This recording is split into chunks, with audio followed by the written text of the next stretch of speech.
Yo, what's up, YouTube land? What's up, everyone outside of YouTube land? This is Al, aka Dusty Big Brown, and I am hanging with the mightiest panel of them all on a Silver Age Sunday. Yeah!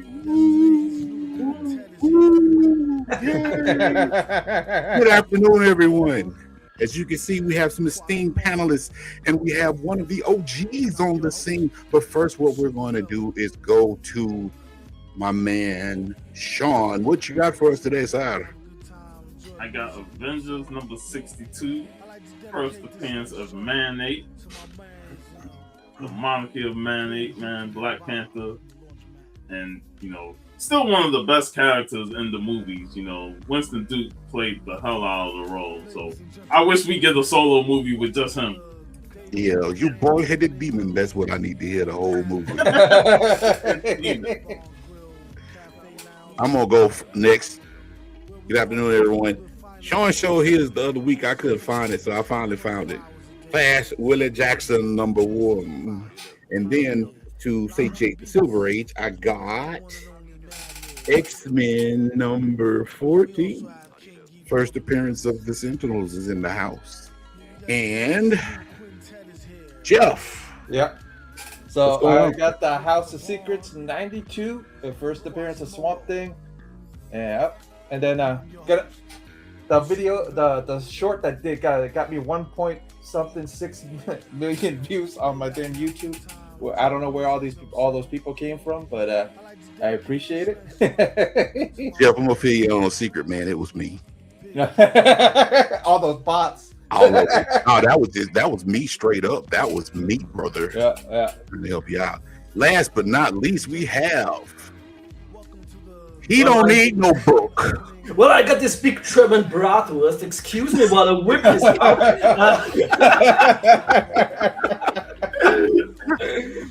No, actually, I got some comics in the mail system, which should arrive next week. Maybe arrive, maybe don't. Who knows with the post these days? Understood, man. Well, it's good to have you along for the ride today. Varangian Vigilante is in the house. We're going to start at the top with the comments again. We got Sanimation in the building. Holy shashi. Now, this is old school. Happy Sunday, everyone. That's it. We got my boy Larry Crocker in the chat. Yo, what's going on, sir? Hope everything's going well at the job. We got John's Comics with Friends. Good morning, sir. Whenever you want to jump on, sir, you are welcome to. Yeah, with the X-Men, you know it, John. I always got to represent the X-Men in some form or fashion. Rob the Rican Comics. Yo, what's going on? Good afternoon. And we got Who Dat in the building. Good afternoon, everyone. Sorry out the family running errands. Bro, you got to do it, man. Just make sure you get some of that good bottled water while you out. Yep. That's an inside joke, y'all. Who Dat know what I'm talking about? So how's everyone doing this afternoon? Not bad. Doing good, man. Doing good. I'm excited, that we're doing this. This is the 4th episode, going strong. And, we're going to keep this going, every 2 weeks. And it's great to have VV back, man. I was telling him backstage, I was like, man, I missed the Friday movie talks, man. Yeah, when I find time, and it's 7 p.m. here, it's almost like bedtime, guys our age shouldn't stay up that late. Well, hey, bro, because of my job and having to travel distance, I'll be in bed by 8 p.m. Yeah. No, I was like, man, I'm going to bed. It's prime time. What am I doing? I gotta get to sleep because I gotta be up early in the morning and take this long drive. I recently got into afternoon naps, and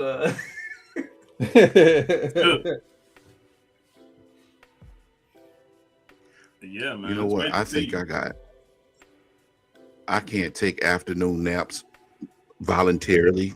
They're typically involuntary, meaning that I sit on it and I just start watching something. Next thing you know, my head's cocked to the side or cocked to the back. I mean, bro, you fell asleep during live streams, so hey man, I am you know what? That shall never be forgotten. let's go out in the annuals of hanging with the comic crew. Or what was it? Hanging. What was the name of the show? Sean? Time with the comic community. Yeah, with the comic crew. I wasn't as slick though. I promise y'all, I wasn't. That's what you say. That's what you say.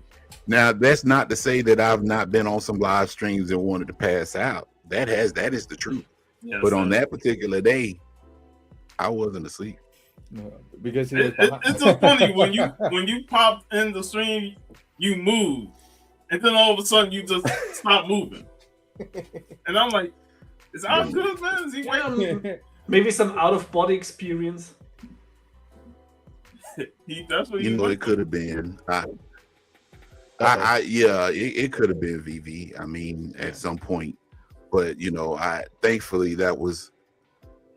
I think that happened a couple more times, but it wasn't as pronounced as it was that day. And I was embarrassed, man. I'm gonna be honest with y'all, because I was at a Chinese restaurant, man, outside waiting for some food. And it would be terrible if I actually fell asleep in the Chinese restaurant parking lot, like waiting for some food. I couldn't live that down, man. Like, honestly. So, yeah. But yeah, man. Anybody got anything they want to show off the rip?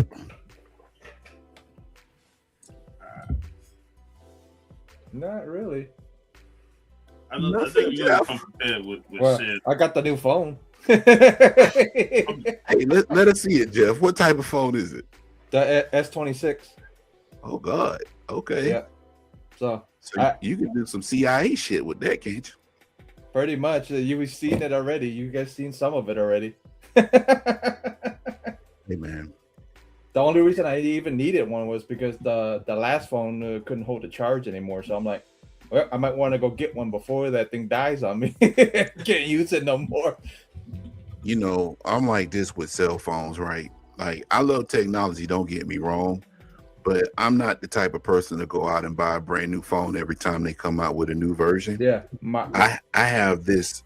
This is a Galaxy. Yeah. I want you to guess which Galaxy it is. You got a 26. Right. Mine was probably newer than mine. Is like, yeah, mine was 20.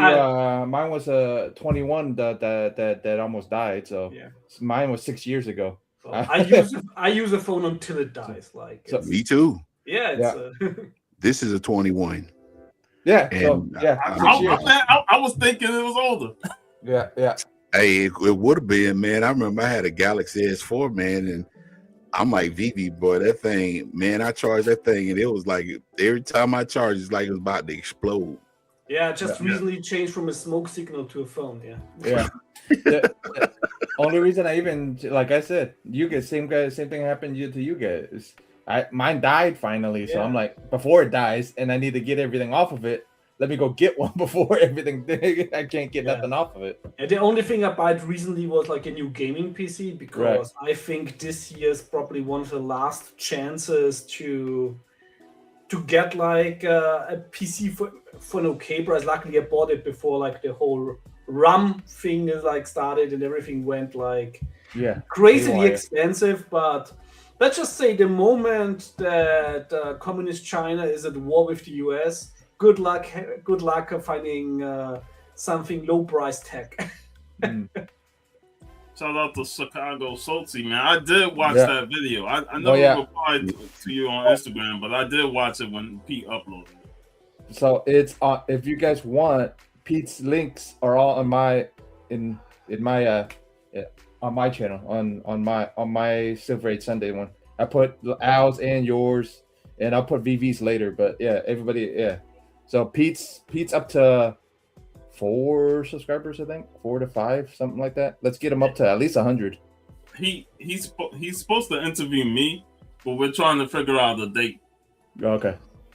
Hopefully I can do it on the 9th of May. But hopefully we can get it done. Because Pete's an awesome guy, man. I would love to. Yeah. Did they change the StreamYard logo? Yeah. I haven't been on like in a very long time. Yeah. A long time. They changed it 4 times now.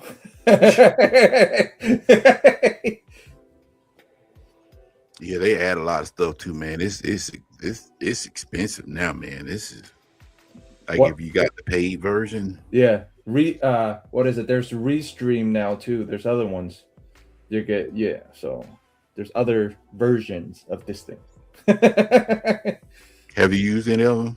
Yeah. Restream is okay. The other ones are what's it? Rivers there's another one called Riverside. That's okay. Both of them are all right. It's just depending on what you're gonna use it for. Hey man, it's funny. Go ahead, Sean. No, go ahead. Now, I was gonna say it's funny you should mention Riverside, man, because last night I went back and I started watching some shows that I had kind of like stopped watching cold turkey. And there was this y'all remember that show, that series Black Mirror? Yeah. Yeah. Okay. Just know the name. So they had an episode that had Chris O'Dowd and what is her name? The Quincy Jones' daughter, not Khadida, but the other one. It is, Khadida. And she had some type of injury to her head or her brain, where they took a piece of her brain out and replaced it with like a cloud upload. And the name of the company was called Riverside. The way it worked is that, and it was crazy because Tracy Ellis Ross was a representative of the company. And the way it worked is that they told him, her husband initially, that the services, what they would do is that they would take her memories and they would transplant them to a cloud. And then they do some surgery and they implant some type of something, I guess some nanites or something in her head. And they would download her memories to that device in her head. So the initial cost of the service was like $300 a month. Dude was already a blue collar worker. She was a school teacher. So over time, she was okay. And then all of a sudden she taught class and she started just blabbing like she was doing ads. So they started streaming ads to her brain and she was actually verbalizing those ads. So they went back to the place, right? And they kept telling her, so, okay, well, what you have is the basic service. So we're going to set you up with this plus service, which was like $800 a month. And it had no ads. So she got that. Dude was like working overtime. And then they got ready to head out of town for like on their anniversary.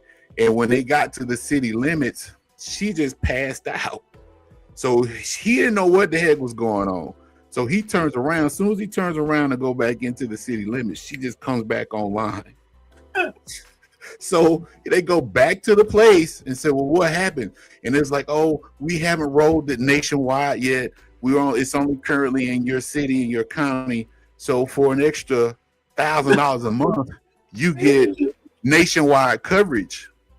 Oh my God, man, it was insane. I'm sorry, I just went on G-Man's a squirrel. I thought that sums up everything that's going on with these services, man. Yeah. Like I said, it's like it would be very fun if it wouldn't be very realistic. Yeah.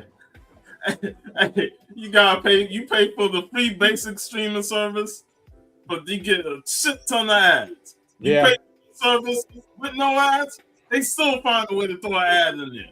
That's the same thing with the editing programs that have you use. It's like, oh, if you don't go to the pro, you get a bunch of ads when you're starting the editing. You're like, what the hell? Why is there ads during me editing? It's like, I swear, like it's still we're like at the time and place that when I want to watch something with the least ads possible, I'm just gonna go to porn portal. That's the next thing. It's like that the comic book community moves to Pornhub or something. X-Hamster. That's where everybody is, man. X-Hamster. Hey, it'd be like the Chappelle show when he went to the internet. You're into goat play. Yeah, pop up ad here, pop up ad there. Ron Jeremy coming in. Oh, yeah, I thought that was very interesting. Anything interesting y'all are watching lately? I just got the 4K of the Killer from Arrow Video. So looking forward to watch that. Then A Bullet in the Brain is the 4K is coming out soon here in Europe. Before I think in the US, Shout Factory already released all of them. But like here, like in Europe, Arrow does them. Actually not Europe, in the UK, but I'm ordering always to the UK there because the right situation in the rest of Europe is sort of weird. So nobody really knows like who has like the right to publish them. Then the 4K of Danger Diabolic just arrived from Eureka.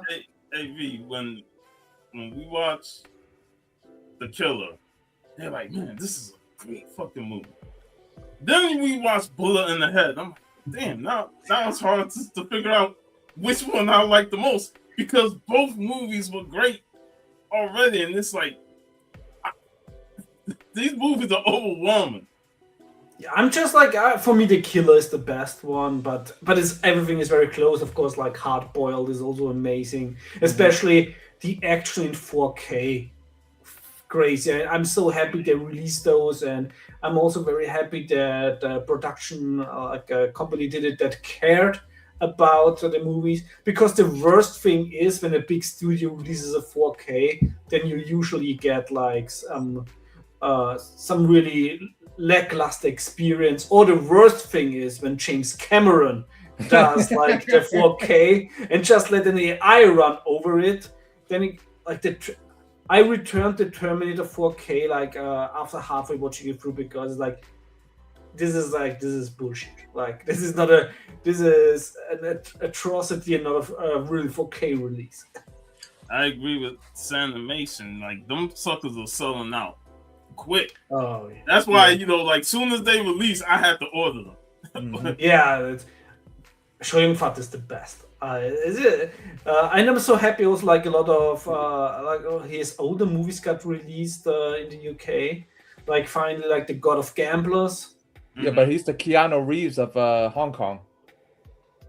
So because he does the same thing Keanu does, like he'll take public transportation. He'll like the way he dresses when he's out. Shoyung Fat probably has a better English accent than Keanu Reeves. So that's how I compare the actors. Like if you guys would ask me like who he is, the way he is, that's pretty much who he is. I remember even at university, I was like, I'm gonna get some Shoyung Fat into my academic work, so I made like a comparison of the Confucius movie with with the studies of Confucius. Those movies were just amazing, man. All right, just since watching them was great. Yeah, since VV's here, I'm gonna ask your opinion on Red Sonja, the new one. Horrible. I had a feeling. That's why I wanted to ask your opinion. I'm like, I watched it too, and I'm like, it's okay. It's not, It's just, it doesn't. It's like the acting is bad. Like, Red Sonja is not badly cast optically. Right. But the actress doesn't has like the gravitas to really pull the character off. She looks the part, but the acting is not it. I even I was actually saying, I'm not really complaining about like the CGI or anything, it's a low budget. Actually, I think for the budget that they had, it looks actually quite good, but it's just it's just very much redundant. Lackluster. It's not good enough to be interesting. It's not bad enough to be hilarious. Right. It turns you into saying, you know what? Let me just put in the Bridget Nelson Red Sonja and call it a day, man. I'll watch that. Yeah, the Bridget Nielsen one has so many flaws. But you have the mesmerizing soundtrack by Ennio Morricone. Then you have so many fantastic matte paintings in the background. I was just thinking that, VV. Like, this modern movies don't have no matte paintings. And those matte paintings, when you watch the old Sword and Sorcery movies, they stand out big time. They put a lot of effort in those artwork. Yeah, and I just... I just recently rewatched fucking Arthur 4. The quest for the mighty sword, where with the costumes from Troll 2, and it's like the costumes are still great. The Italians just know how to do it, and it's just a new. It was just very much just very much redundant, and it probably even luckily for everybody that likes to read the old Red Sonja stuff, I think it even tanked the worth of the comics. Godly. And it's like all we want is a solid Red Sonja story, taken straight from the comic books. Mm-hmm. The Frank Thorne. That story actually, it felt too much like it was like set in the antique world, while the Hyborian Age. Of course, in the Hyborian Age, you have also aspects, from ancient Rome. It's like it's a smorgasbord of different historical periods, but it lacked the sense of wonder and the sense that basically you're like in an era after like the Great Cataclysm. It was really lacking the sense of there were cultures here before that just disappeared. What was it? I heard I forgot who I heard this from, but I said it was Xena with a metal bra or something like that. Yeah, one could say that. It's just gonna drive you to go watch Xena. Yeah, that's what I've heard. Like some reviews of it was. I'm like, I had it and watched it too, and I'm like, eh. Yeah, but Xena was at least campy. Yeah. Yeah, Xena knew what it was. Yeah. Same with Hercules, the Legendary Journey. It knew what it was. Yeah. Yeah, I'm just like, I even watched it. And I'm like, I wonder what VV and Gary think of this. That's the first thing. Gary liked it. He really liked it. Okay. Yeah. But let's just say, if you compare, the Vampirella movie is a way better movie than the new Red Sonja. I'm glad somebody thinks so, because I had what was it? I had Dell. I had Dell sit through it, and we did the review. Dell sat through like 20 minutes, and he said he was like confused and he fell asleep. I think the movie lives like from the guy from the Doors. Right. Yeah. Because he's like, you can really see that he has a lot of fun like playing the bad guy in the movie. Right. Talisa Soto is an okay Vampirella. Like, I mean, I love her. Who doesn't love Talisa Soto? But she's not Vampirella. Right. She was easy on the eyes, but she didn't have the gravitas to play the character. Yeah. Like if they were gonna cast it now, I have somebody in mind. I have the Alno's the one I mentioned, the lady that played in One Piece, Miss All Sunday. What was it? Laura Popova or something like that. I don't know any new actresses like. Yeah, but she. Yeah, when I saw her, I'm like, oh well. I mean, Al knows the scene too. In One Piece. Oh yeah, I know. Yeah. Man, Celsi got something against She-Ra, man. What do you think of the He-Man? The He-Man trailer. I didn't like the trailer at all.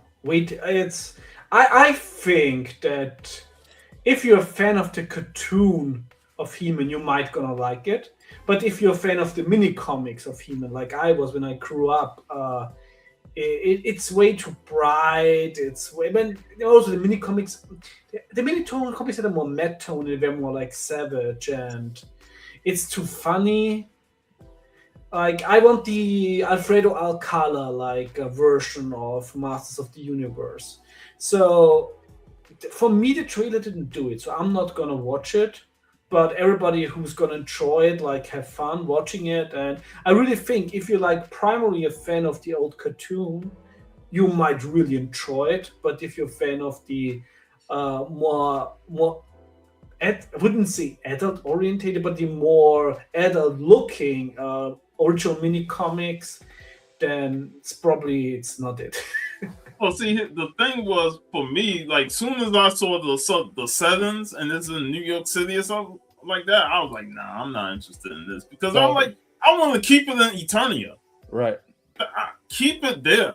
That's the whole point of the cartoon and stuff like that. It was all located in Eternia. So I don't think even there's like I don't even think there's like an excuse for the budget, because of course like the Dolph Lundgren Masters of the Universe had to do it because of the budget, because there was no way they could afford like all the fantastic sets. But I do have to say still that every time I'm rewatching like the Dolph Lundgren Masters, I like it more and more. Yeah, I agree. What's up, Remo? Hey, what's going on, Remo? Great seeing you, man. But yeah, that was it for me. Like, I saw that trailer and I'm like, man, y'all trying to drive me to go watch the Dolph Lundgren movie, Like, this when I saw it, that's the first thing I thought of was, are we repeating Dolph, because he's in modern day. I'm like, yeah, no. Is this gonna be the Office movie? Just with Masters of the Universe? Yeah. I'm like, what the? Yeah. Yeah, I'm just like, the new filmmaking is not for me. Yeah. It's like the aesthetic choices and how people act mostly today, the screenwriting. Like I always say, it's like the moment there's no more cocaine in Hollywood. It's just like something is missing in the screenwriting. It sure is missing, man. The creativity is not there. Yeah. I mean, Sean and I, like, we're both fans of the original Super Mario Brothers movie, and like, I'm pretty sure there was a shitload of snow in summer, helping creating that movie. It was entertaining. And it's just like it's still a fantastic cyberpunk world that they had in there.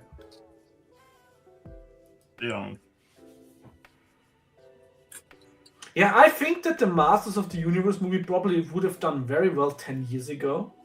So, Dan. But I think that even mainstream audience might be a little bit over like the whole MCU humor, which I always consider to be horrible. I'm curious about those two. I mean, I'm more curious about Street Fighter, Mortal Kombat. Yes, because Street Fighter actually, remember, Sean, when we talked like what is missing in nowadays like fighting movies, is like they need to cast wrestlers to make it more entertaining. Right. And the Street Fighter movie exactly did that. And I mean, Cody's funny movies. I do have to say a modern movie that I actually really enjoyed was actually the Naked Gun remake. and Cody has this wonderful scene.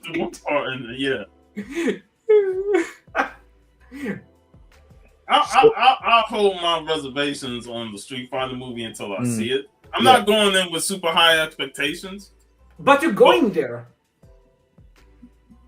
I don't think I'm going to the theater. When it comes on streaming or something, I'll watch it there.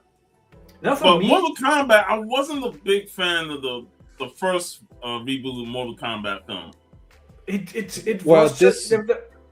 Well, supposedly this one they took out that other character from the first one. Interesting. I actually enjoyed for what it is. I actually enjoyed it because they really went full R-rated. The big problem that they made was completely misjudging what Mortal Kombat is. Like, this was like a teaser for the tournament. We're all here for that fucking tournament. Like, we don't need the prequel. We want the fucking tournament. Yeah. That's all that matters. Exactly. So this one should be the tournament, supposedly.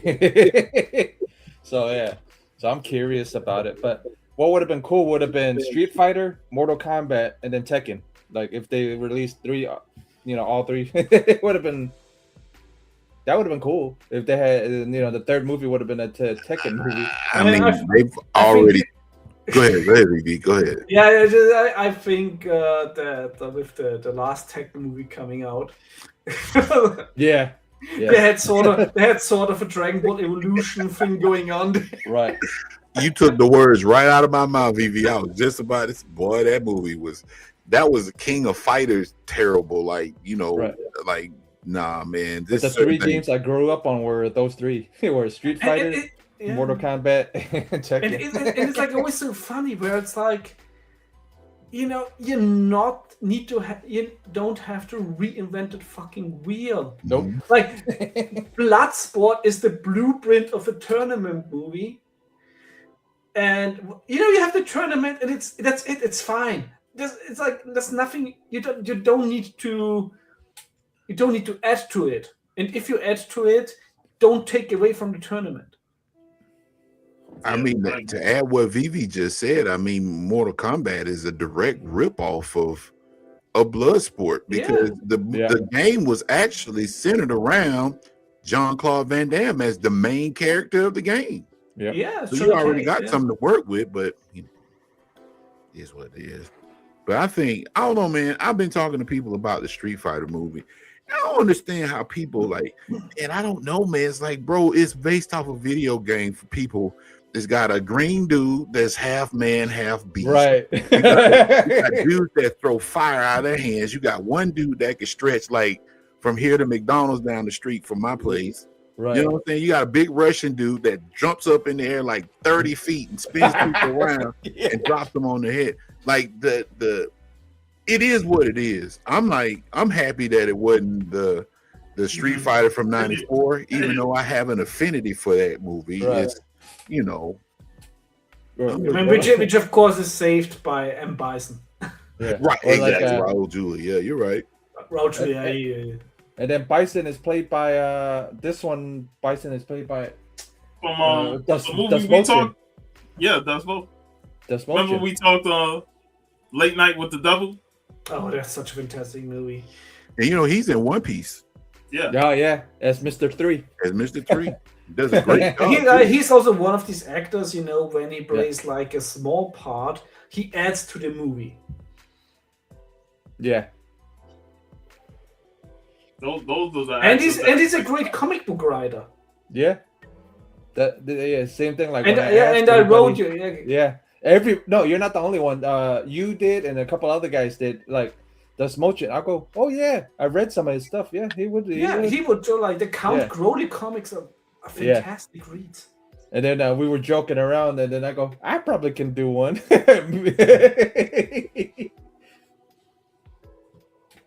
Yeah. I'm like I said, I'll check those movies out. I'm mainly looking forward to Street Fighter because it's the Legend of Chun Li movie was like I didn't watch that one. I couldn't even make it. I couldn't even make it. Hakaka. What's up, Deuce? What up, Deuce? What's going on? How's it going, man? Good. What's happening? You guys doing all right? Yeah. Good, man. Can't complain. How about yourself? Oh, I'm good. Just plotting and scheming towards Heroes Con, Yeah.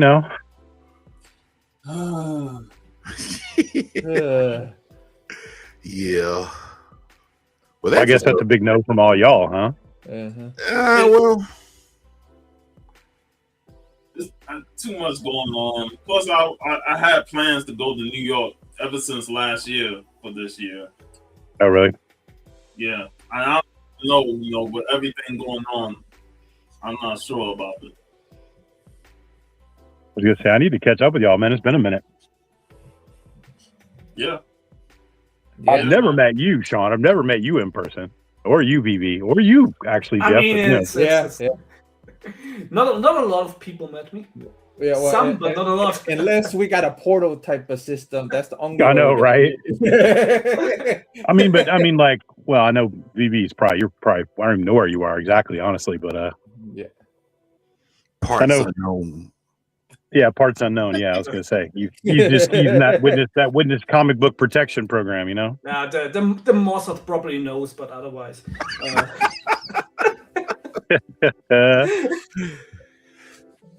Way other side.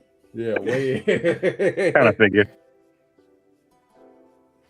So what's been up to today, Deuce? So I heard y'all talking about the video game movies and all, and I was like, oh man, that trailer looked kind of cool, and I think it's kind of funny because, like you said, Al, like people are trying to freak out about It's a video game movie, man. Like, why are y'all tripping?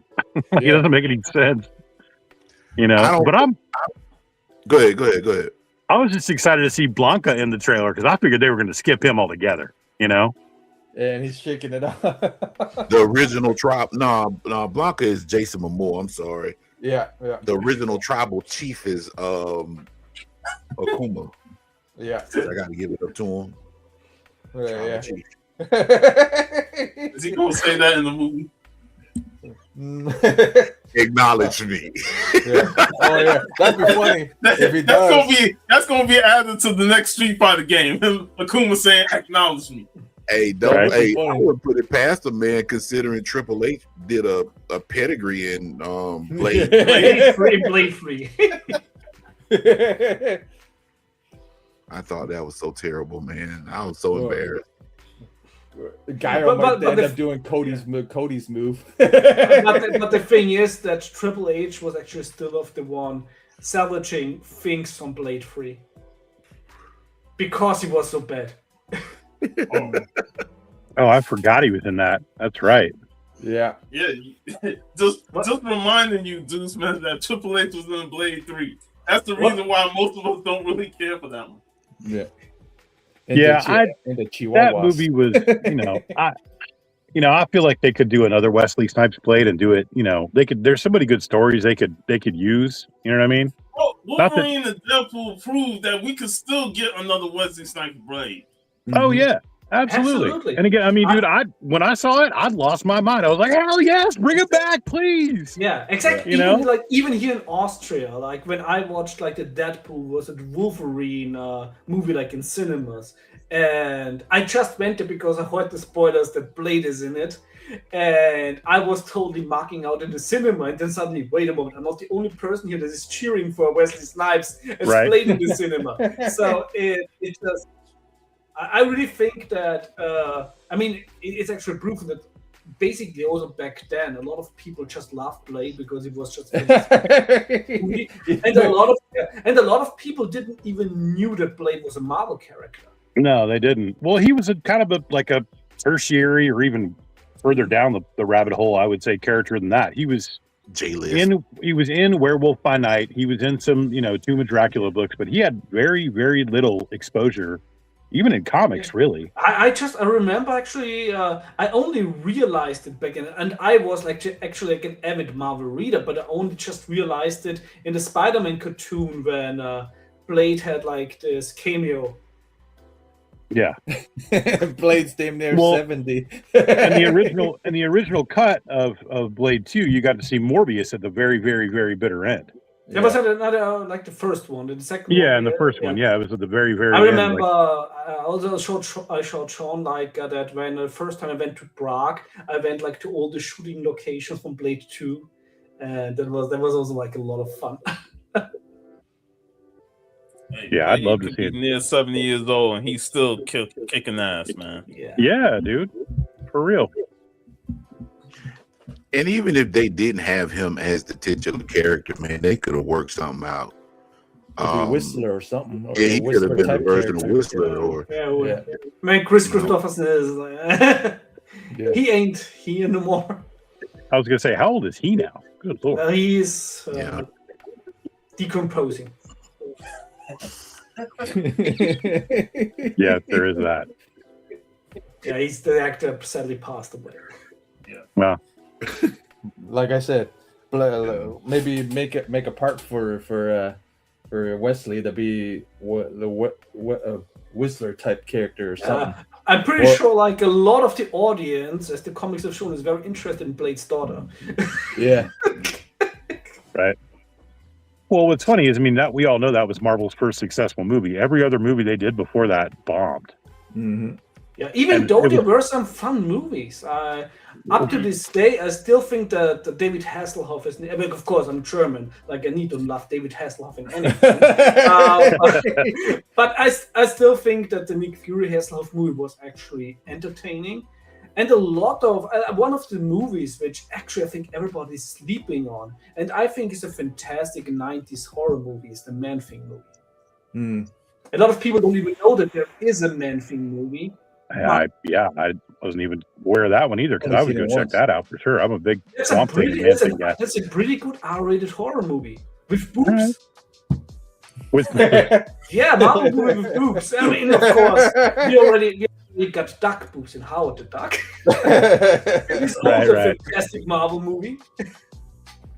But it didn't have Adriana Balboa, from Swamp Thing with the boobs. Oh yeah. Yeah, that was Adrian. So which movie came out first? Swamp Thing or Man Thing? Swamp Thing. The Man Thing movie is from the 90s. Yeah, 90. I forgot. 91. Yeah, I think Swamp Thing was 80. I want to say 83 or 86. I'm not sure. Yeah, it was definitely from the 80s. I mean, of course, the Return of Swamp Thing was a little bit later. Yeah. I would love the first Swamp Thing with the soundtrack from Return of the Swamp Thing. Hey, Return of the Swamp Thing is just a guilty pleasure, though, man. I like the first Swamp Thing, but the pacing and the action in the second one was just. I mean, the second one is the same director of Deathstalker 2, so you got your fun in there. Yeah, it was a lot of fun, man. Well, and it's funny how far the effects have come and stuff too, because you can see in the original Swamp Thing, when he loses his arm. Suddenly his body is disproportionately bigger because they had to hide that arm in the suit. Yeah. So but it's funny too. What? No, go ahead, Deuce. No, I was just gonna say, they could do so much more stuff. What do you guys think about what Disney's done? They fired thousands of artists. Oh yeah. I mean, that's sadly the thing that corporations do when they want to make the numbers look a little bit more pleasing. Sadly, and this is not just a Disney thing. This is sadly very much like a capitalist solution to every problem. Is we're at a point where the only way for a company to make the numbers look better is to fire people, because everything else is already so basically reduced that they can't cut anything off except for people, sadly. Yeah, I just don't. It happened to a bunch of wrestlers. It's there's always that especially when some projects are over and they wanna just they call it so very delightfully, when they want to cut off redundancies. So redundancies sound so much more business-like than firing people. Yeah, there's that. Yeah, it's non-renewal of contract. Yes, so I don't think it's. Yeah. I don't think you can really say that they're not in financial problems. And when they have a new project, they probably hire back some people. Of course, some stuff will just be replaced by AI, which will be the natural way to go for a lot of companies. But you've got all these other Marvel actors too that are coming out speaking against AI because they're afraid they're going to get replaced. Yeah, but it's that the thing is, and I just go through the book about AI and humans and how to best combine the thing. The problem is even if you hate it, even if you find it scary, it is very scary. Pandora's box is open. You can't put it back in the box. Yeah, you can't put it back. And if you don't use, it's the same thing as we see with wars. There are so many for example, cluster bombs. Most countries in the world are just saying, "Oh, cluster bombs are forbidden. You can't use them." Until you are with the back against the wall in a war. You gotta use them, and it's the same thing with companies. That when a company is in trouble, it will use it, and then the other companies also have to use it. I think the good thing about AI in the sense of entertainment is, I think especially with the recent update in the video technology, that we can basically make just the movies that we want to see. I do think there's going to be a very big problem for movie studios in the future, when this technology is just around, when everybody at home can make their own movies, like why watch the big movies when you can watch a movie that is really tailored to your interest? So they are using Val Kilmer for an upcoming movie, an AI generated role. Yep. Really? Yeah. Yeah, it's called As Deep as the Grave. Mm-hmm. And his daughter signed off. Pretty much the whole estate signed off on it and said, "Okay." Really? Yeah. Using well, maybe they're doing AI it like as an Yeah, to recreate his likeness and voice. Yeah, as humans, Right. we're gonna face some challenges in the future, and like I always say, I don't see like a future like in the Terminator, where That's what I was saying. I was about to say Skynet. Totally. I don't see it like that. I think that mankind will end very in a pleasure. Like we gotta go wait 5 years and wait until we can upload anything like on a sex robot that we want.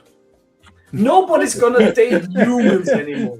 Like if you have like your They're already doing that overseas, like in Japan, from what I understand. They've already got like the. And when this is like when we're like really there, when there's basically no difference, but you have like an AI construct that basically does not like that doesn't come with the challenges of a regular relationship. But like, have you seen Ex Machina? I did not know, but I've seen You need to see that with movie Lucy for Liu. sure. Mastodon, I was thinking that same thing. I was thinking the Surrogates movie with Bruce Willis. Let our surrogates go around doing our jobs. We laid up in the bed, hair growing all wild and shit. Yes, Dan, you're right. They are doing it already. At a certain point of time, if AI comes to a point where it takes over most jobs, there must be like a universal basic income, because a state cannot afford millions of people not being able to afford anything and angry. Mm-hmm. Like that's the stuff that ends civilizations. Well, I kind of feel like there's two different stances you can take from at least in the movies. There's two different kind of stances that you could potentially look at, and one of them is called The Creator, and that movie is also brilliant. But Ex Machina takes it to a very, very kind of dark and kind of sinister side of AI too. So I recommend both those movies highly for opposite ends of the spectrum as far as what AI can or may not be able to do eventually. Yeah, it's what I mean? Because I just go through the book where I was also writing in 5 scenarios in which AI might go in the next 10 years in sales. Right. So that was very this was a lot of fun, like to go into the scenarios, and it's always so interesting because personally, like deep down, I am very much. I wouldn't say I'm not against new technology, but I think it was a mistake.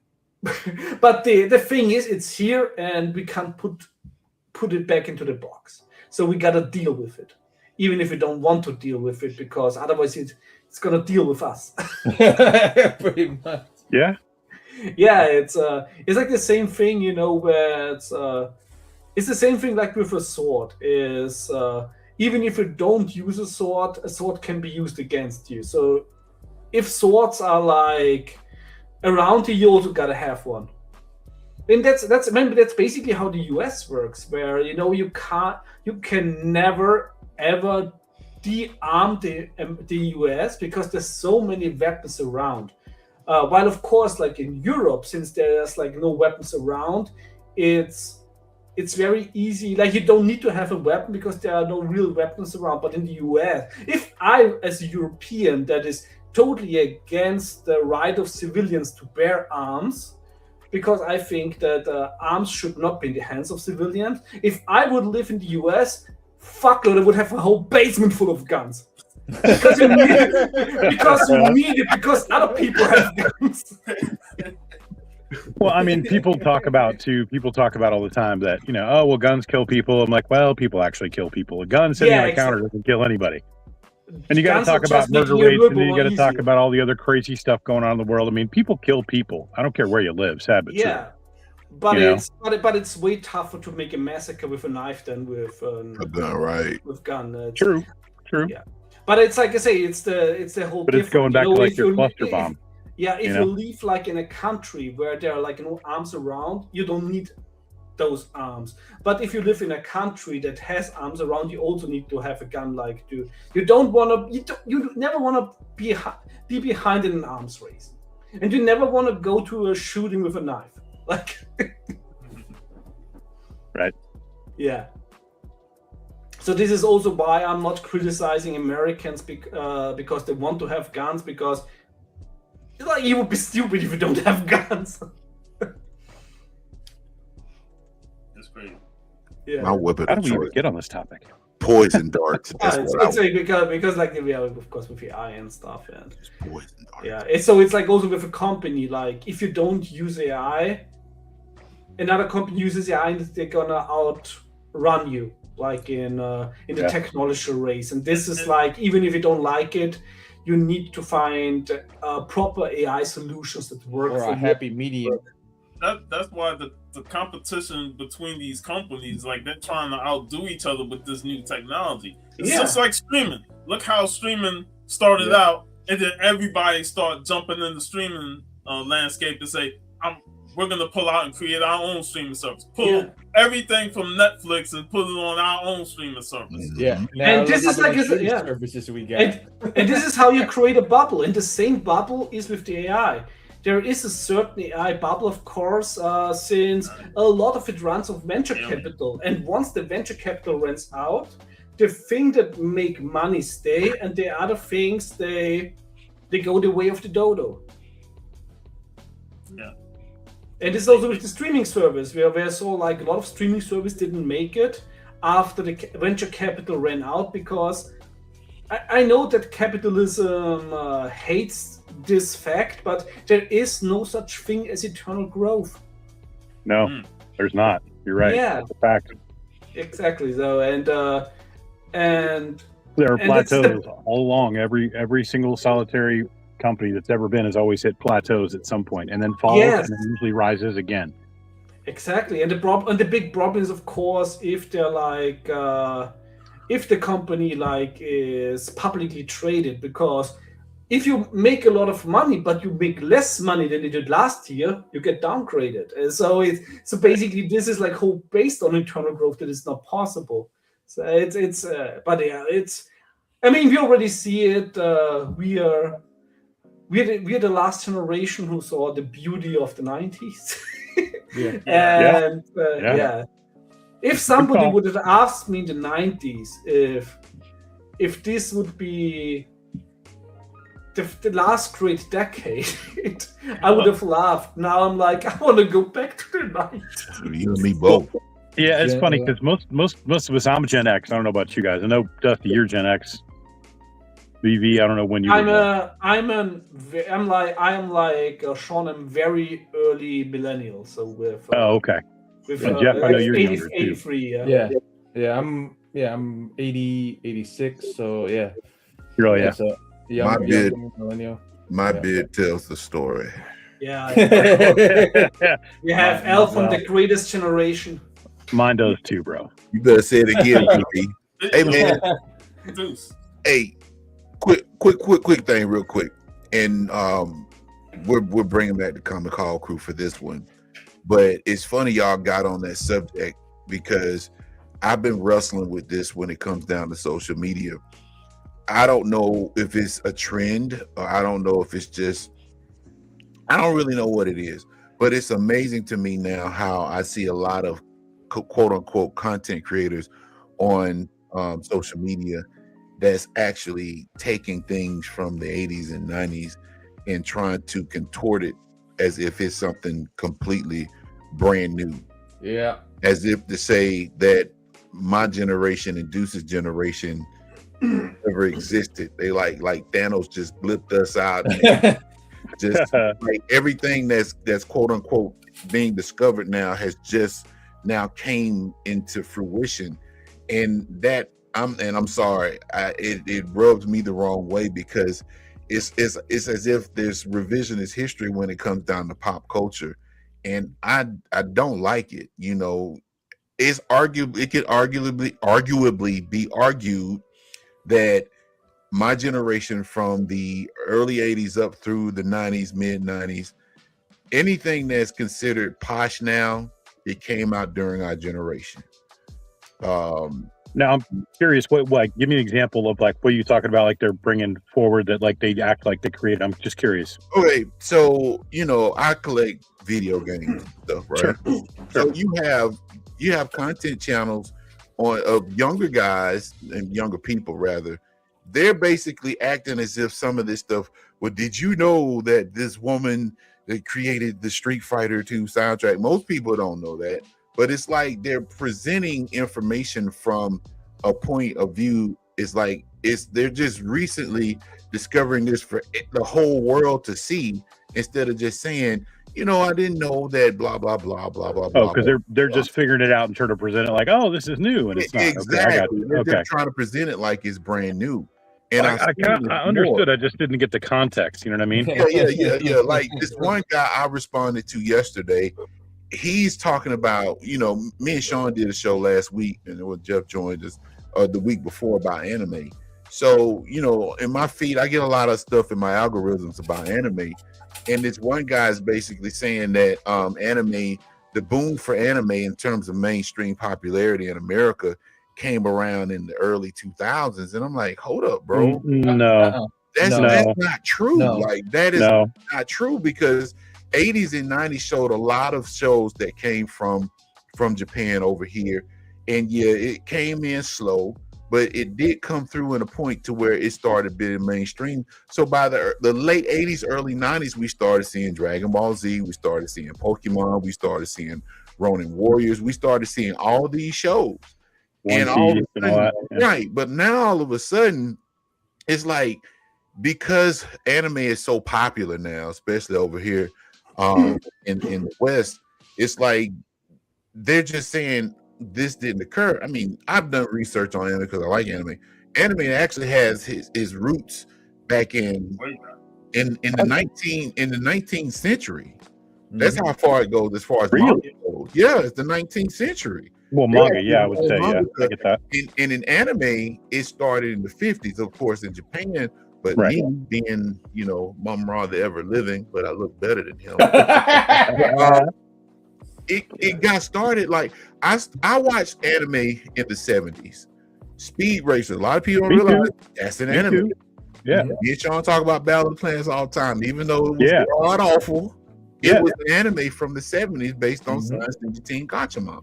So it's like it was a niche thing back then, because I didn't know it was anime back then because I was a kid. We just thought it was cartoons. Yeah, I just thought it was cartoons. Yeah. But once you get older to a point to where you start seeing things and understanding, well, this came from here, this came from here. It's like you take out the whole history of it being. It was a growth that occurred, and the bubble, so to speak, quote unquote, it popped like I said, the mid to late 90s. But for some reason, and it's not just anime, it's like video games and all this kind of stuff. It's like, what is it that you all? Yeah, I get it. It's something new. It's something to be rediscovered. It's because, of course, anything that you don't know or see for the first time is new to you. Yeah. But why is it that it's so much emphasis on alienating the whole generation because you're trying to make it seem like it started with you? I guess it is clickbait. I don't think a lot of them mean it actually like in a bad way. The thing is that your generation, also our generation too, like we grew up, we did research in libraries, so we developed like a skill set to do like a proper research. While the new generation, even though they have like all the tools available of doing research, they lack the proper skill set of doing like a thorough research, and also to false proofing or they're like false proofing like what they get as a result. And this is like one of the next important skill sets is like false proof something, because of course AI is shit talking a lot, and you need to have the proper knowledge to say, it's like, hey, wait a moment, this is not correct. And since animation already mentioned that it's alien data, there's like this one article out there where like a young woman was writing about how she discovered aliens, and only through aliens she found out that there were like heroic women hero protagonists already out there before the new time. Oh yeah. Well, I mean, Yeah. it also depends on where you're from. Yeah, so I would not fault like young content creators so much. I would rather fault like the system that taught him. that is basically that failed them in giving them like the proper skill set for like thorough research.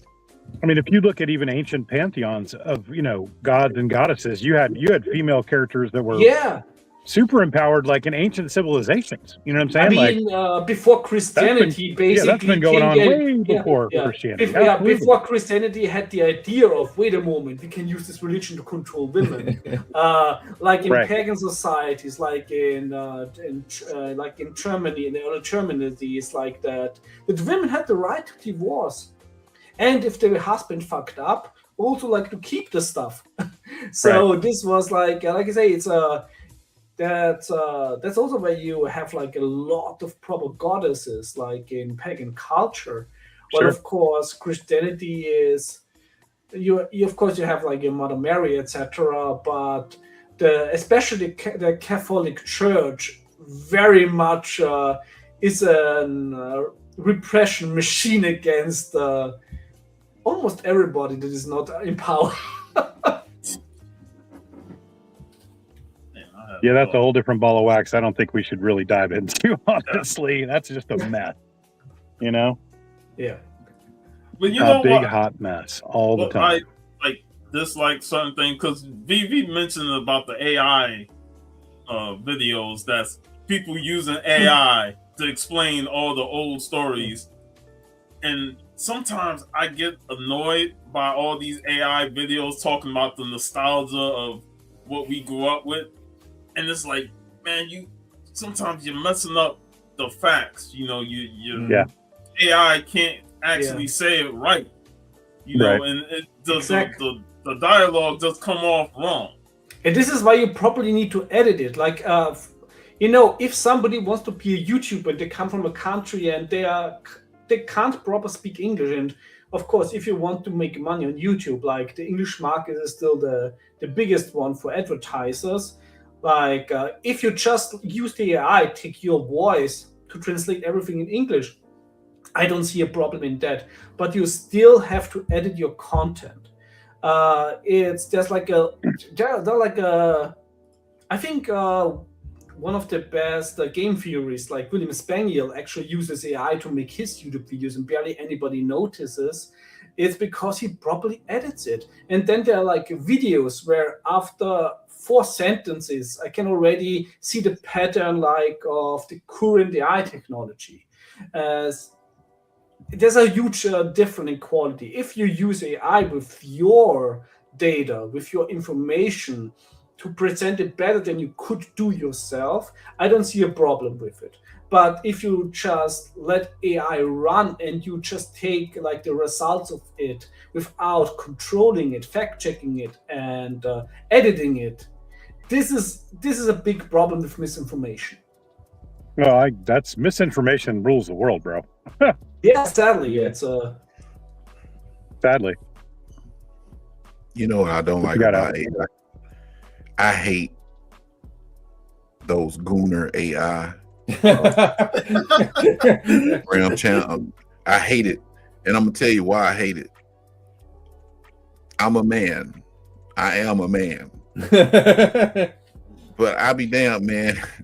I see some of them comments, man. Out of some of them AIs, and I'm like, Jesus Christ, man, y'all need to go out and just not touch grass, but just lay in it for a while, man. There are some very interesting virtual girlfriend chatbots.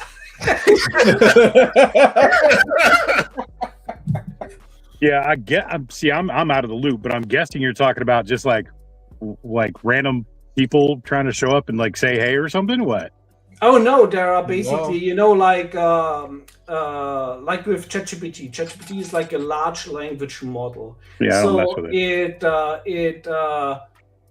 simulates like a conversation. Like it's a language AI. We all old school dudes. And you can basically take this technology and basically use it to create like a sex fantasy chatbot that for you, and then you can basically teach like the bot what you want. You can say is like, I want like what to say? Like, you can take that a billion different directions. Yeah, a billion different directions. Go there, but okay. You can say is like, yeah, you get the point. I get it. So you can basically make like your private like own dominatrix and. But this like let's chat basis. Certain things with AI. I saw this video, and it was interesting. Lex Luthor versus David Xanatos from the Gargoyles universe. And it's like the AI voices them. And I swear to God, they got Jonathan Frakes' voice for Lex Luthor in it. And they was going back and forth with debate. And I was like, David Xanatos is owning Lex Luthor in this. And it's actually like fact, because you look at the character traits, like Lex Luthor is he's a millionaire, he's rich, and he's wealthy, but he's so obsessed with Superman. Right. Because he can't take these losses from Superman.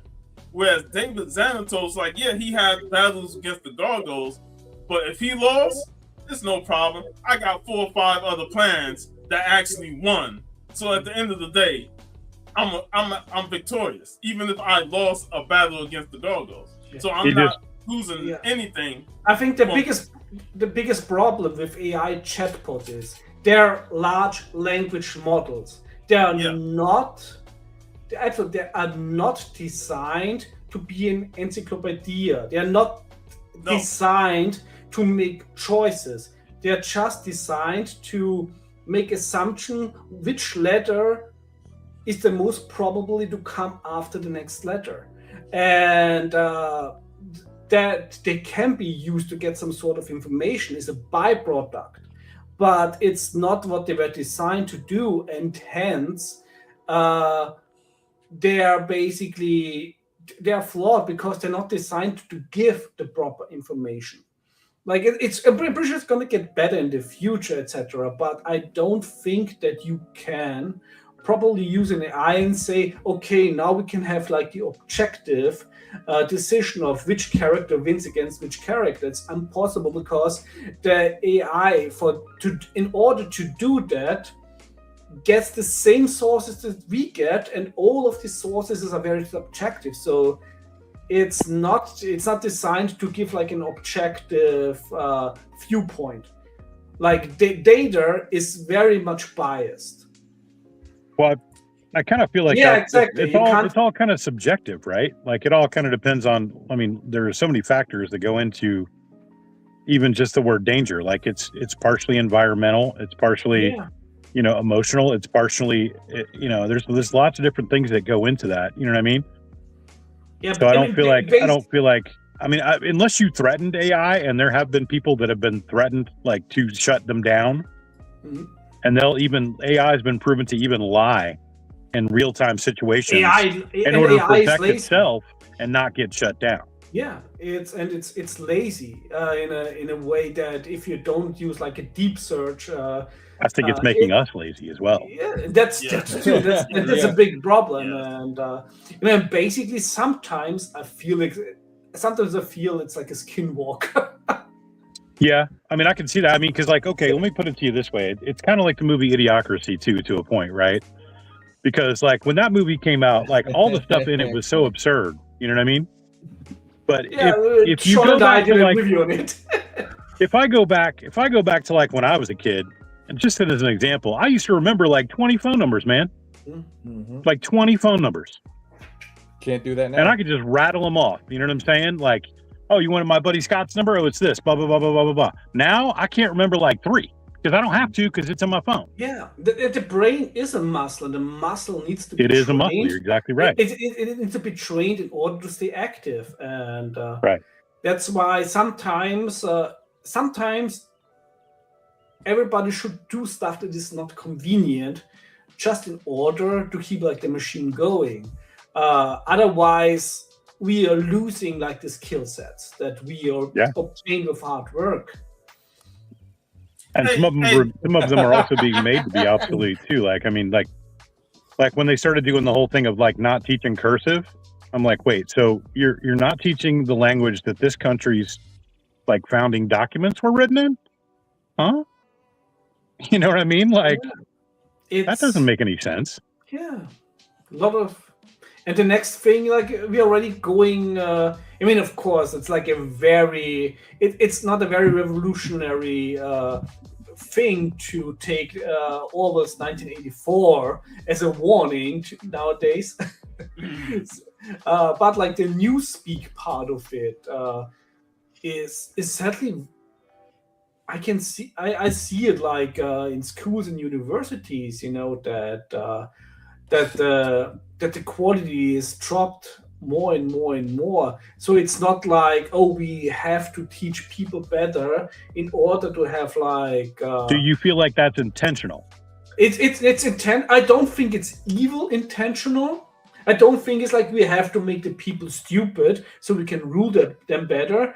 The problem is more that if not enough pupils pass our test, we're gonna lose funding. So we have to make like the answers easier in order to keep being funded. That's like one of these things is when a lot of people see some conspiracy theories that our politicians are like evil masterminds. It's like, look at them. Do you really think anybody of them is a mastermind? It's like I don't see any politician in Europe or any politician in the US sitting like in a secret society of evil geniuses. No, what I always say is like the first thing when something comes to mind is like never rule out stupidity and laziness. Well, you're not right about that. You're absolutely right about that. Yeah. Remember in Idiocracy when he took that test? Oh yeah. The most basic test ever, and they said he was the smartest man ever. Yeah. You know what makes me feel? Well, I mean, what makes me feel old? Y'all talking about all this stuff is that I remember the Dewey Decimal System. Oh man, I remember that too. Like when you went into a library and you had to go in the bibliography cards and all that kind of stuff. Like, I think that level of intellect is gone. Yeah, it's like we're like. Remember Encyclopedia Britannica? Like you didn't know something, and you asked your parents. They go, I don't know. Go look in the encyclopedia. I remember like discussing with Turing. It's like, that's not gonna go anywhere. I used to read, like we had a whole set of the encyclopedias growing up. Yeah. I read every single one of them from A to Z, and it was fascinating at the time because you're getting all this information and all this knowledge of what you're researching and stuff. I would just pick out the one and it showed space, and I was huge into reading about space and all the planets and the stars and stuff like that. I was huge into reading all that, and I didn't need to go online because I had the encyclopedias. Now it depends on like some of those encyclopedias have aged much, so they're not like very resourceful. But for me, growing up as a kid, those were important. Those encyclopedias and have that information in there. So I read all of that. Yeah. I saw a funny meme. It just was okay. It's like once you have read the dictionary, every other book is just a remix. That is funny. That is funny. But then they're making like new entries in the encyclopedia too, like all these weird, like strange, like words. They're like, they're putting slang in there now, and it's like, wait, what? You know? Yeah, they don't feel authentic. No, well, there's certain words in our lexicons that are no longer being used, and some of our actual vocabulary is becoming extinct because the words are just not being used in any kind of regular frame of consciousness or conversation, which is kind of wild if you think about it. I mean, you only have to look at covers from old Archie comics and see how language has changed. Hey, man, I'll go back to using Leave It to Beaver language, man. Gee Willikers. I'm going to give you a good lick. I still think my favorite thing was, don't you think, Ward, don't you think you were a little hard on the beaver last night? That will forever be one of my favorite quotes.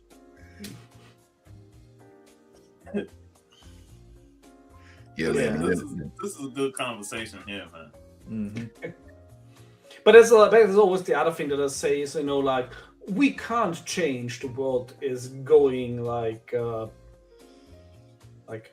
is there an English expression going before the hounds? In German we have this for the Hunde gehen.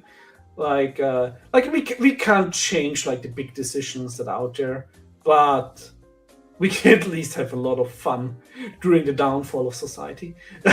Well, I feel like we can make the world a better place, though, one little bit at a time. And that's the main thing. You know what I mean? I feel like you can be a positive influence on somebody. You can teach somebody. You can help somebody. And that's the main thing, And that's just being human in my book. Yeah. In a very small way, yes. I think that everybody should, if everybody aimed to just be a positive influence in your regional sphere, the world would be a better place. The problem is that, as somebody who studied history, the only thing that is consistent through like a whole history is murder, war, and all the shitty stuff. And sadly, I don't think that humans can achieve like an utopia, sadly. And well, it brings me back to like the Fifth Element argument, right? So Lilu at the end of that movie, is like, she's done. She's like, why save humanity? Why save this planet? Why save this world? And then, yeah, well, it would be easier if we were script to it. But then, it's with Dune. That's actually the thing that you always have hope. Right? There's the reason with Dune why they don't have computers like in the age that we have witnessed, described by Frank Herbert, is because AI and computers didn't turn out so well in the Dune's history. No. What's up? Well, and I saw something recently too I found very, very interesting. I was like, okay, so with all the movies and all the different stuff that we've seen in our generations, like it's come to a point where I feel like they're telling us, okay, they're showing us a past, they're showing us the present, and they're also kind of showing us a potential future, right? So how do we as people make it so that we don't end up in a Terminator situation where we don't have AI take over, where we don't have, you know what I mean? Like, the thing is, it's not sure if an actual AI, if an actual super intelligent is possible. If it's possible, we're probably going to see it in the next 5 to 10 years. But do we want that? I mean, is that even a thing that is a good thing? No, you know what I mean? That's the thing, is that whether or not...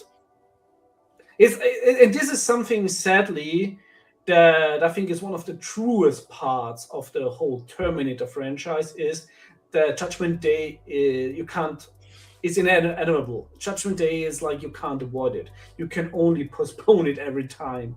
And the sad thing is that if we, as humans, if something is achievable, even it doesn't matter if it's good or bad, somebody's going for it.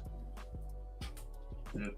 And this is like the reason why we are where we are, why we are like the supreme species on Earth, is because we never ever let anything be a boundary in the worst and in the best ways possible.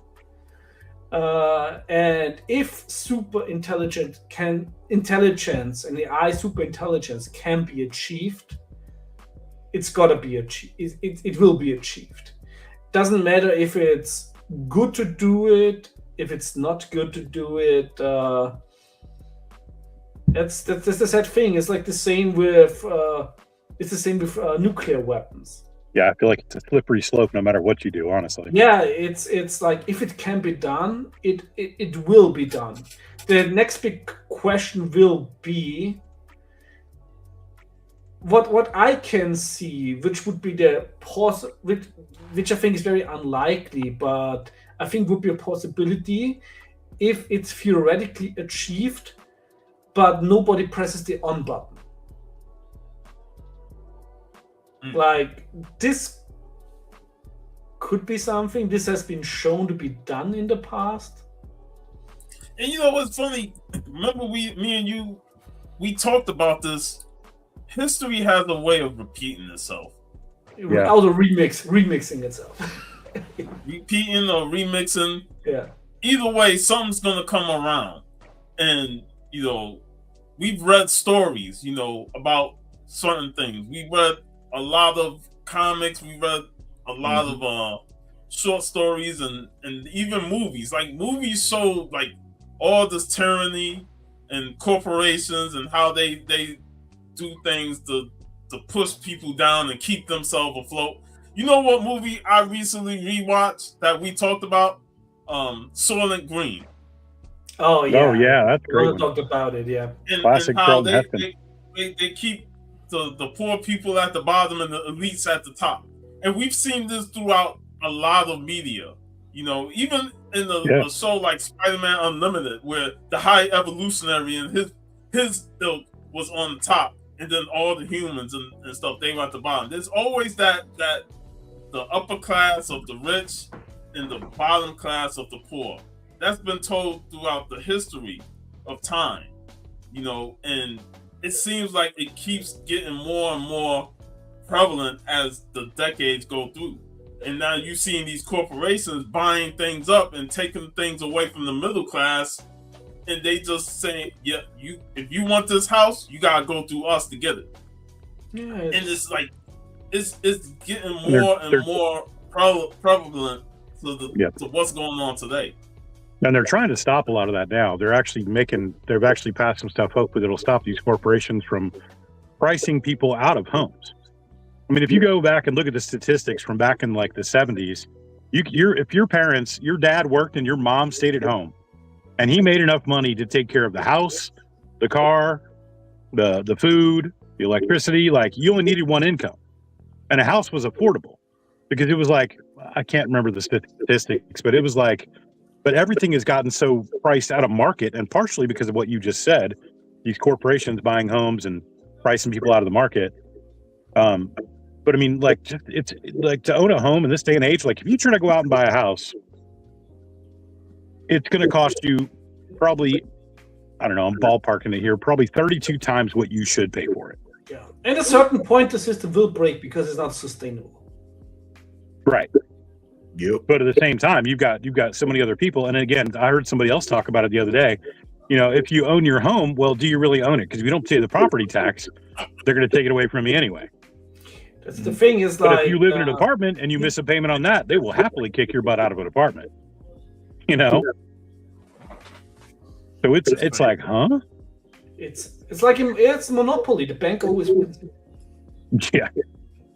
And when you said all that Deuce about, you know, owning a home and having one income, I think Al Bundy having a whole family and a big home. And how do you make this income off of shoe sales? Right. I mean, like I say, it's like, what does owning really says?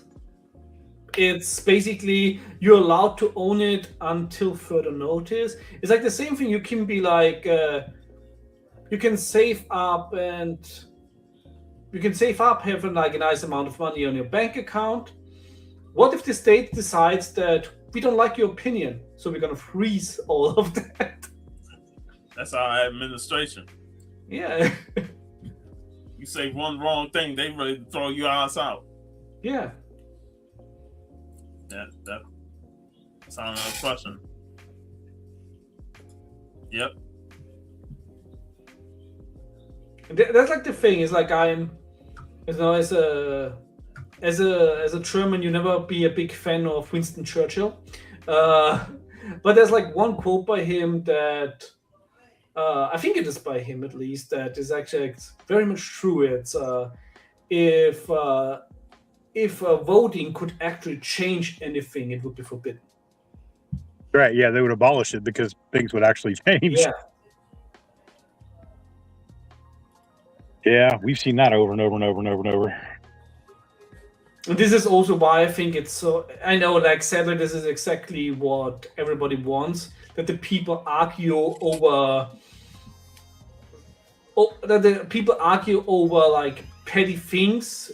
Yep, it's all bread and circus, buddy. It's all bread and circus. Exactly. Yeah. So basically, because the worst thing that would be if people would unite against the bigger problem. Even you saw it like even in the US. Remember when they had like this Occupy Wall Street? Yep. And it looked like that people from a lot of different walks of life were getting behind of it, and then suddenly it's like, no, we gotta bring some race issues into this. That's how it always is, though. Yeah. Which is why some people have actually lost their lives because of it, you know? Yeah, it's the game is rigged, you can't win it.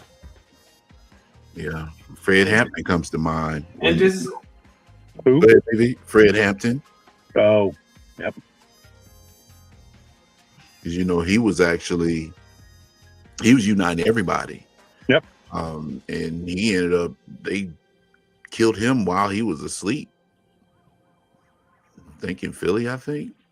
I mean, you got examples all over the place with that too. I mean, MLK, all kind of other people too. And then you can go back to the original Martin Luther, like with the Protestant Church, where nothing that he said has not been said at German universities for 200 of years.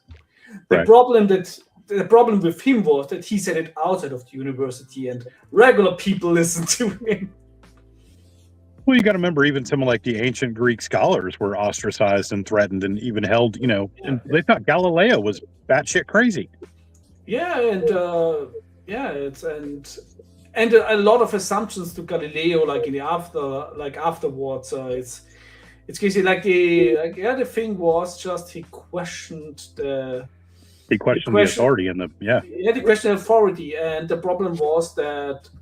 Yes, he was right. The Earth is not in the center of the universe.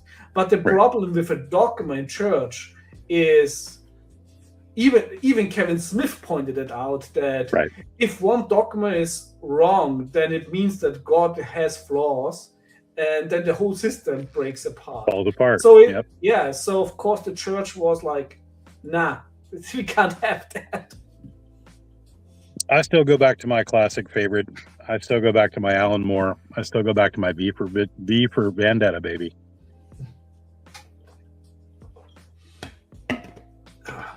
On that note, we're going to do a quick commercial. I do commercials on my channel. So hold on one second. We'll be right back, folks. I bet that pizza tastes good. You've never seen a place like Showbiz Pizza Place. We'll serve you a pizza second to none. So come for pizza, stay for the fun. Showbiz Pizza Place with over 60 electronic games, pizza baked fresh every day, and the stage show extravaganza on 3 stages. So come for pizza, stay for the fun. I get angry just thinking about it makes me mad. Little kids doing drugs, it turns my stomach. That stuff hurts. It stops you from living up to your potential. It holds you back. It hurts the user. It hurts his family. And it hurts his friends. I just want to shake some sense into you kids. that are using drugs and thinking about using. So remember, don't, or else. Okay? That's Trypticon, the new Decepticon city. It's enormous. That never stopped the Protectobots before. Transform Trypticon. The Transformers. The awesome new Decepticon city, Trypticon, can transform into an incredible battle station. Transform the Protectobots. But the Protectobots can transform into Defensor. But Trypticon can transform again into a dinosaur. Transformers. The Transformers. Batteries not included. From Hasbro. All right, man, bringing back some memories there, bro. Yeah, man. We can't get caught for them, Sean. I'm sorry. They copyright that. Hey, they can't come after us for Mr. T giving us a positive message. Yeah. Right. Hey, I gotta ask, how much do you think all that gold around his neck weighed? He said it on Did he? Was it on Dave? No, it wasn't David Letterman. He said it at one point, man. He said it was, matter of fact, I can't remember the amount, but I do know that he had to scale back because it was actually affecting his neck. I'm sure. I'm like just looking at him and my neck hurts. I'm like, damn, we dude. could have asked him at MegaCon, but I would, like Sean said, I wouldn't be paying $100 just to ask him a question. I think he'd be a cool dude just to sit down and talk to. Yeah. You know? Probably would be. Probably would be, but not no $100 though. I still prefer the Snickers ad, one of the best advertisements. Well, and I got to ask too about those animatronics. Speaking of which, did that not creep you out when you were a kid? It kind of creeped me out when I was a kid. Nah, we really didn't know showbiz. Like certain things, like those Pirates of Dark Water toys, those figures creep me out. And the which ones? Pirates of Dark Water. Oh, okay. Yeah, I remember those. It has some creepy figures, man. And even the Sectars. Now, I see Sectar figures now, they then came back, and I'm like, man, how the hell people are interested in buying these bug-like features? You know, when I was a kid, and one of the German TV stations thought, oh, something is animated, so it must be for kids, which is me, a 6-year-old, watching Watership Down way too soon. Oh, dude, I just watched a video about that. I think nothing after that was like scary anymore. I just watched a video on like the top like 15 most messed up like animated movies that got released, and parents, even though some of these movies had R ratings or even were X-rated, people were still taking their kids. Oh, it's an animated movie, it's fine. Yeah, like I mean, Watership Down is a masterpiece, but not for a 6-year-old. Yeah, at one point, the BBC showed Watership Down. I just saw a video on this, no lie, like probably 2 hours ago. They showed Watership Down on Easter Sunday, and then one of the comments that was left, one of the comments that was sent to the BBC was, "Okay, how did you think that this was going to go? You're showing a bunch of dead rabbits on Easter." You know? Hey, man, the bunnies need to get slaughtered. Maybe that was by design. I think I had nightmares for 3 weeks straight after it. Yeah, there were some interesting movies on that. There was like Felix the Cat. If you remember that one, that was very controversial. Heavy Metal, of course, was on that list. You mean Fritz the Cat? Yeah, Fritz the Cat. I'm sorry. Yeah, Fritz the Cat. You're right. Heavy Metal is a classic. I'll never forget. Oh, I love Heavy Metal. Watched that movie, man. Yeah, Heavy Metal, I actually would not say there's anything traumatic in Heavy Metal, but of course when Felix the Kid, I wouldn't say traumatic. There's this German animated movie called Feli Day, which is like a cat thriller, which is also, I think, a little bit too brutal to watch as a kid, where there's like cat murders. Hey, I'm playing Violent Shit 3 after cartoons on Saturday. Hey kids, this is a great movie, man. Violent Shit 3, Infantry of Doom. Watch it. I always thought that was interesting here that, you know, people would get all up in arms about, you know, violence in movies and violence in this, but video games, you could literally just walk in, rip somebody's head off, throw it on the floor, and then, you know, go kill 300 more people, and it's okay in a video game. I'm like, huh? Well, you know, back in the day, they voiced their concerns on that too. Yeah, Tipper Gore back in the day when Mortal Kombat came out, man, she was trying to get it banned. That's matter of fact, That's how the ESRB for Yep. Well, for that video backfired. games came around. Yeah. It backfired in the music industry too, because the PMRC was trying to shut down and put every warning label that got put on music. That album sold exponentially more units than it ever did before for those bands. Yeah, it's like the same thing. You know, with the index on movies, that was like your hunting list. It's like Right. It's so fun nowadays when all the big the big studios want to avoid like an R rating, and it's Right. like when they make a horror movie that's PG-13, it's like I'm not gonna watch it when it's PG-13. Like Yeah, I agree. yeah, It's like what in the 70s and early 80s when VHS was big, but then you had all those gore fest movies, the full team movies and stuff, and they were deemed video nasties. Yeah, it's Yeah, Faces of Death, like stuff like that. Yeah. I Spit on Your Grave. Yeah, that's one. Yep. Well, there were like 3 or 4 Faces of Death, if I remember right. Yeah, about 5, I think. You know, they said that there's some controversy behind that. I saw a documentary on that because I watched that much like you did, VV, with what you watched. I watched that before it was my time to watch it. And there was one where the guy got drawn and quartered. Oh, yeah. But they said that a lot of that stuff was kind of like, I don't know how they faked it. This is some of it was actually true because it was based on certain things that happened like historically. Yeah, the Cossacks in Russia did it a lot. Right. But they said that some of the footage, I don't know how they doctored it, but they said it wasn't. I don't know, but what I saw, it looked real. Anybody from the early internet remember Rotten.com? Oh my! Yeah. You know what? It's crazy because my first introduction to Rotten.com, VV, was when Tupac died because they actually had his autopsy photos on Rotten.com. Oh wow! I forgot about that. Man, that was some. Yeah, that was the golden age of the internet right there, man. That was the Wild West before corporations entered. That was like that was wow. Like that I remember that to this day. When I saw that, it's like, nah, I don't want to see nothing else on here. I'm good. I'm good. I'm good, man. But hey, let me ask y'all this. We were talking about movies a little while ago. There was one that I wanted to ask y'all about. Have y'all seen the trailer for that movie called The Furious? No, I haven't. No. It is pretty intense. It kind of looks like The Raid, and it's like a cross between the Raid and John Wick almost. Okay, and it's very intense. So you get a chance, go check it out. It's called The Furious. Matter of fact, I think it's made by the people that made The Raid. I could be wrong though. I think The Raid is a pretty good movie, but that's just me. Yeah.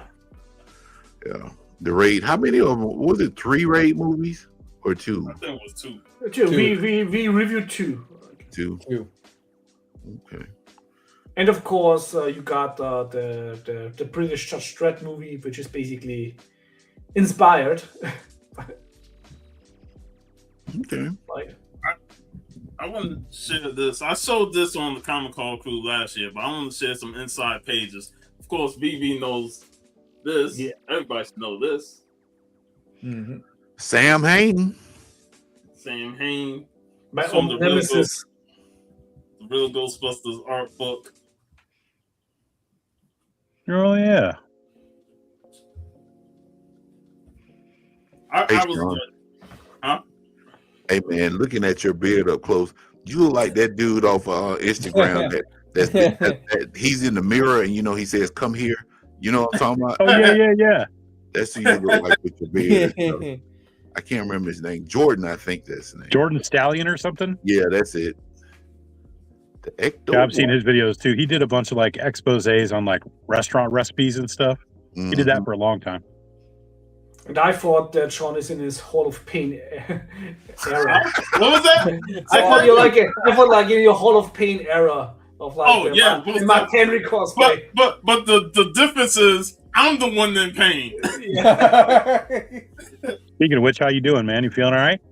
Yeah, I'm feeling good, man. I'm feeling good.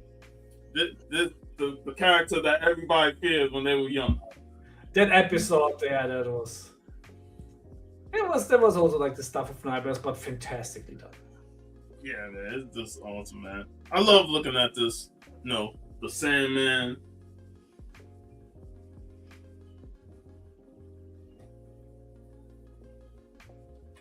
And then you look at all the toys, man, like all the advertisements. Yeah. Oh yeah. I really think with the Ghostbusters cartoon, the people behind it really went like in depth with all the lore. Yes.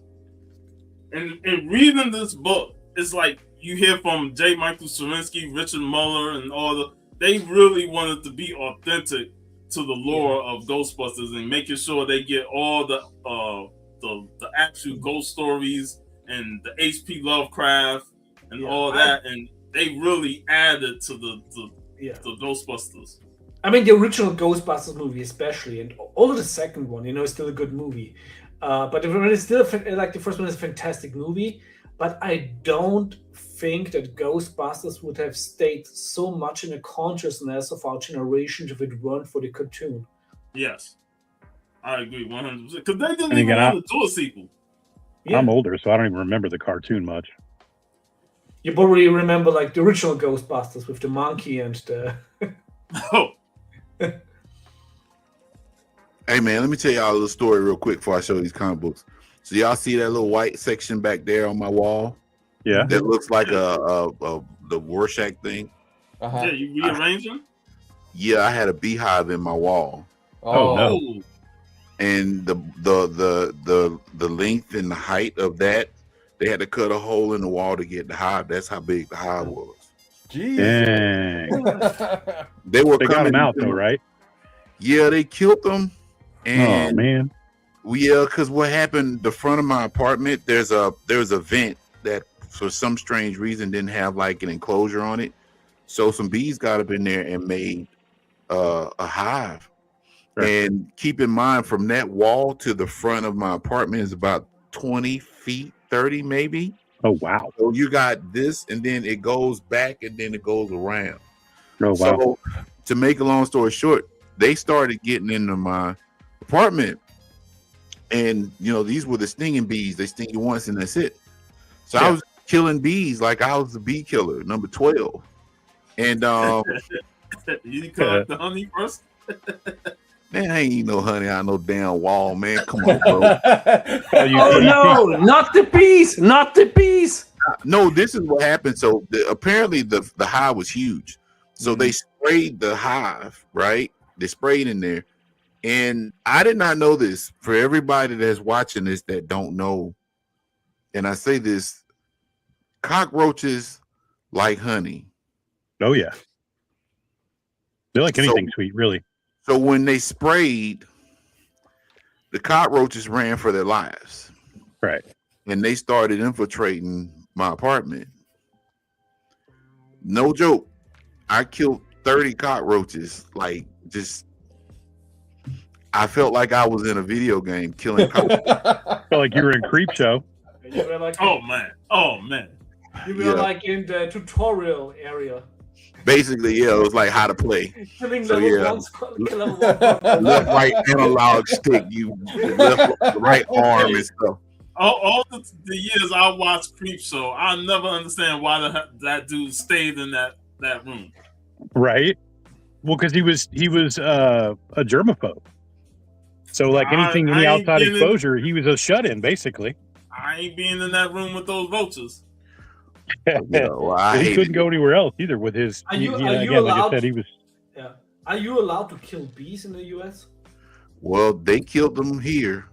They killed them dead. Like in my country, when you have like a beehive or even a wasp hive, you're not allowed to kill it. You have to call specialists so they can transport it because they're like under protection by law here. There are people here in the States that do that. They go and collect beehives, take them and put them in things so they can preserve them, take them to a natural place. Here you can actually get a pretty hefty fine if you would like attempt to like get rid of a hive. Wow. Yeah, but what happened was they killed the roaches, and I felt like a man after I killed them all. To make a long story short, that wall had a hole in it because apparently I didn't know this. The weight of the hive itself, it wore down the sheetrock. So when when I pressed the wall, it just cracked. So what happened was they came out initially to check the hole because I used to hear the bees in the wall. And like, what in the hell is going on? So they came out, and one guy, he came out and he actually went in there and pulled out a piece of the honeycomb about that wide. Oh, I'm sure that was just a teeny little bit of it. Could you at least say what, VV? Could you at least keep the honey? Well, this is the thing. They sprayed some kind of pesticide. That probably not. Right. But the crazy part is the dude came in here and he was from the country. And he was licking his fingers and stuff. Like, dude, you just sprayed some poison on me. Yeah, that probably is the same. Like this, that's the kind of dude that would eat ass on the first date. I guess. I have no idea. Oh my god! I don't know. But yeah, they had to cut the wall from where you see it, and they pulled it out. The honeycomb was from the top of the ceiling, right down to where they cut the wall. Yeah. Good lord! I mean, right now it looks like the epic conclusion of a very long gooning session. I'm sure. A gooning session to end all gooning sessions for real. I'm seeing the Rorschach is where I'm at. Yeah, that's what it is, Rorschach. Say what, VV? Maybe that would have ended the whole hive too. Maybe. Hey man, the world may never know, so we don't know. But yeah, man, I had to move all my comics out. So I mean, basically, I just redid stuff. So all my comics in like my sunroom, because y'all know most I have them like, Yeah. Anyway, you know what would have been an easy solution? What's that? You would have just shown Modern X-Men to the bees, and they would have left anyway. No, they would have died on the spot. No, all you needed to do was put on some Wu-Tang, man. The Killer Bees, man. No, man, you trying to attract them more. You ain't kidding. You want them to kill me, man. I mean, It's that Killer Bees, man. Hey, no, son, I can't do that. You could have got anthrax in there too, attacking the killer bees. Anthrax and PE. Maybe. But yeah, that's why it looks like it does in here. But anyway, I just wanted to show a couple books. That's Batman. Yep. It's a really good read. I like it. Absolutely. Yeah, Batman. I didn't jump on the series, so I haven't read it. I'll probably get a trade at some point and check it out. But it's real good, man. Yeah, it's that's all I keep hearing is it's killer. Sean. Gotcha, man. Gotcha, man.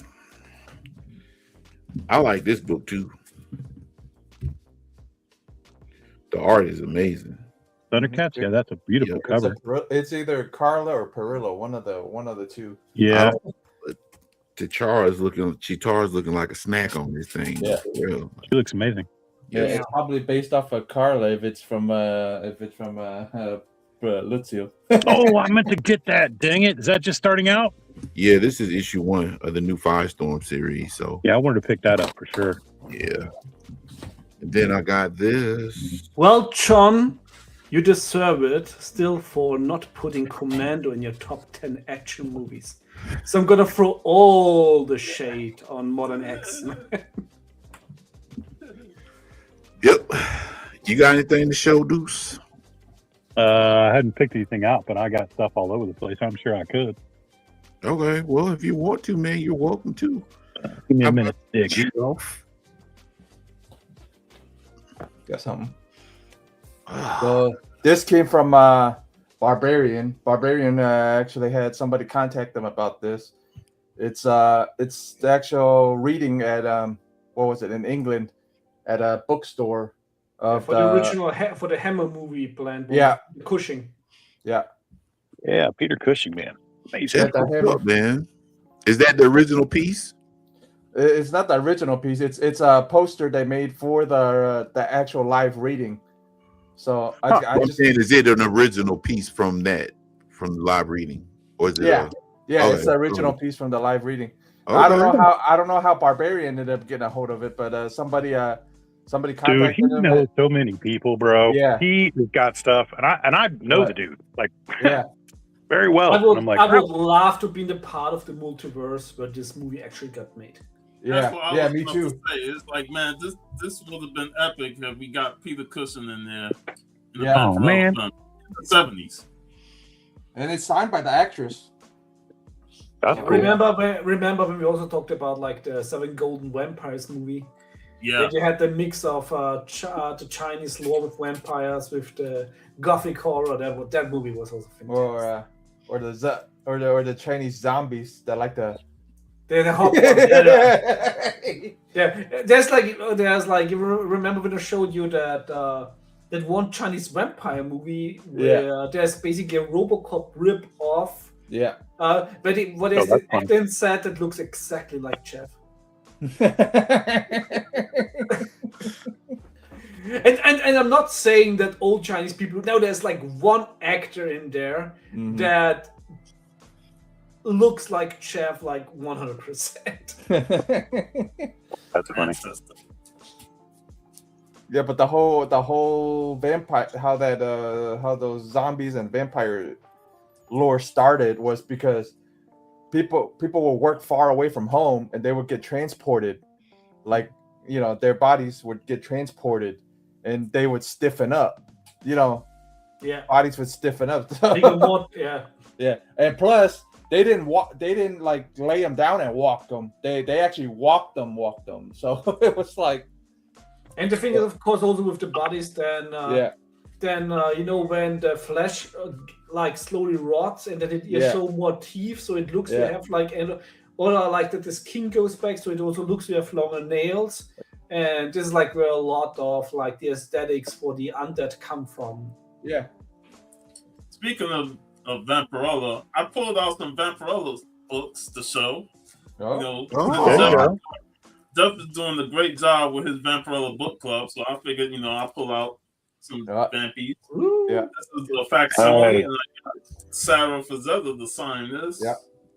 Nice. Another facsimile. Mm-hmm. And then, this is another facsimile, number 3. We wrote Key Collector for that one because they said it was only limited because it was a short printed, but it's a second appearance of the cousin. Love this cover. Mm-hmm. The Sun Goddess. Yep. Ken Kelly. Ken Kelly. Yep. Number 9. Mm-hmm. And then and it's Wally Wood, and then it's the small part is Boris Vallejo. The interior art is mostly black and white. Yeah. It's good black and white, man. Some great art. We talk. If you want to watch, you watch on Vampirella Book Club. We talk about the art inside and the cover stuff. Yeah. But usually when the cover says when some are in color, but usually they're black and white. Matches. And funny enough, they're in the German versions in a lot of them. They really painted them. And it's funny, growing up, I never was into the black and white.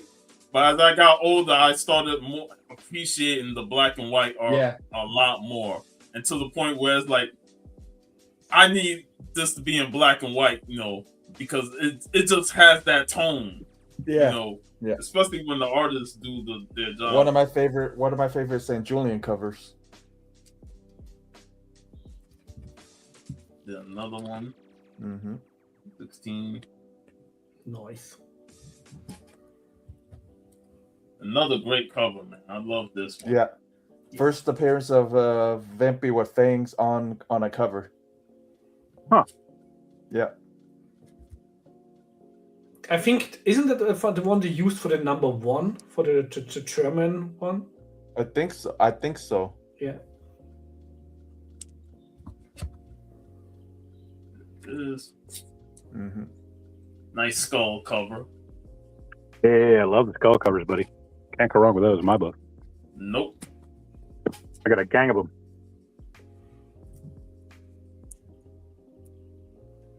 And I'm always finding more. Imagine that. Yeah. And here, now full color comics. Mm-hmm. And I think this is the one we got Wonderwater, right, Jeff? This was on the wall. Yep. Because I go, which one you missing? He goes, that one. I go, okay. I grabbed it. I go, okay. Yeah, and that's another facsimile one, but that's the first appearance of Panther in books, in Vampyverse, pretty much in the universe. I think that's original. All right. Lana. Yeah.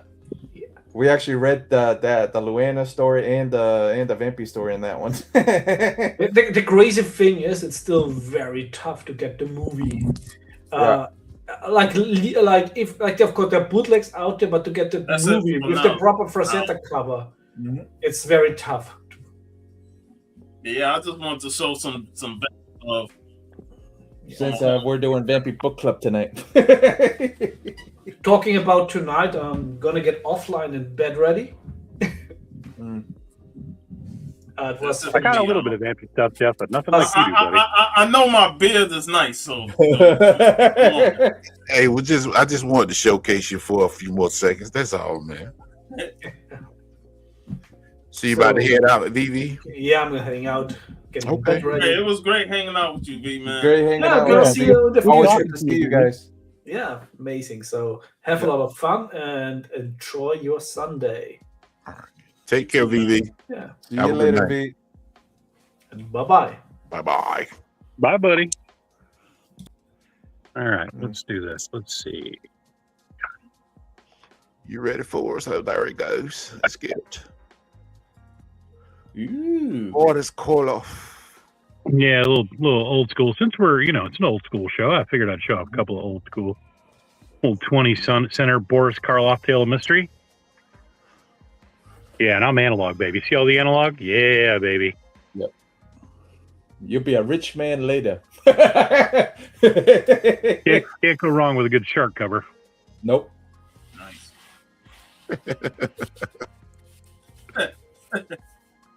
And I'm going with some old DC here, a little Phantom Stranger.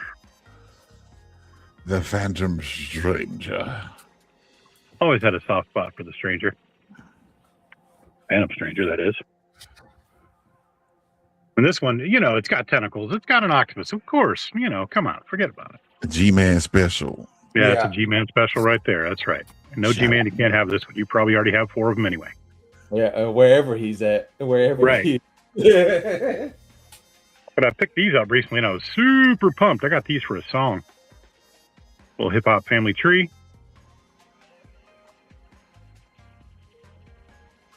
Little more.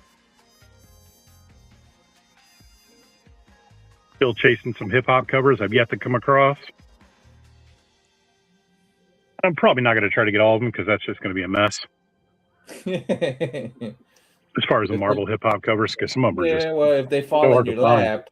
hard to find, take them. Yeah, if I can scoop them, I will. Yeah, if they fall in your lap, you're taking them. No, for sure, ain't no doubt about that. Yeah. And then, of course, I got to end with some horror, newer stuff, but it's still cool. Yep. A little Asylum Press, Vampire Macabre. And then I'm gonna. I got a couple more. I got a little trade of the number 2. It's actually a prestige format, but it's a super cool book with the bride looking all swanky. Yeah. She got a little picture of Frankie over here too. It's pretty funny.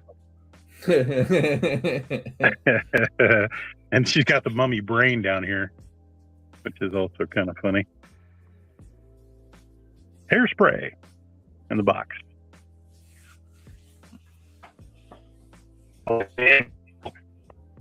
Alex Maleev, Empire of the Dead from Romero. Oh, yeah. I got this little set, which is fun. There's 1. There's 2. I love that cover. 3. No, sorry. I was about to say that cover's backwards. Yeah. It's not. And then I got a couple more of those. This is number 4. Number 5.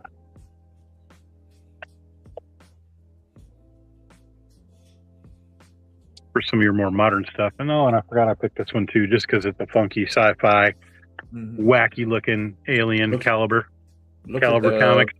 Looks like for almost the Frazetta cover almost.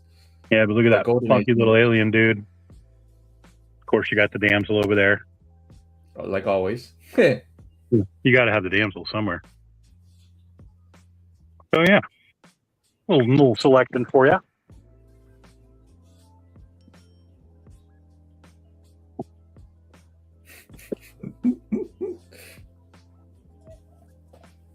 I think I'll bounce for a minute.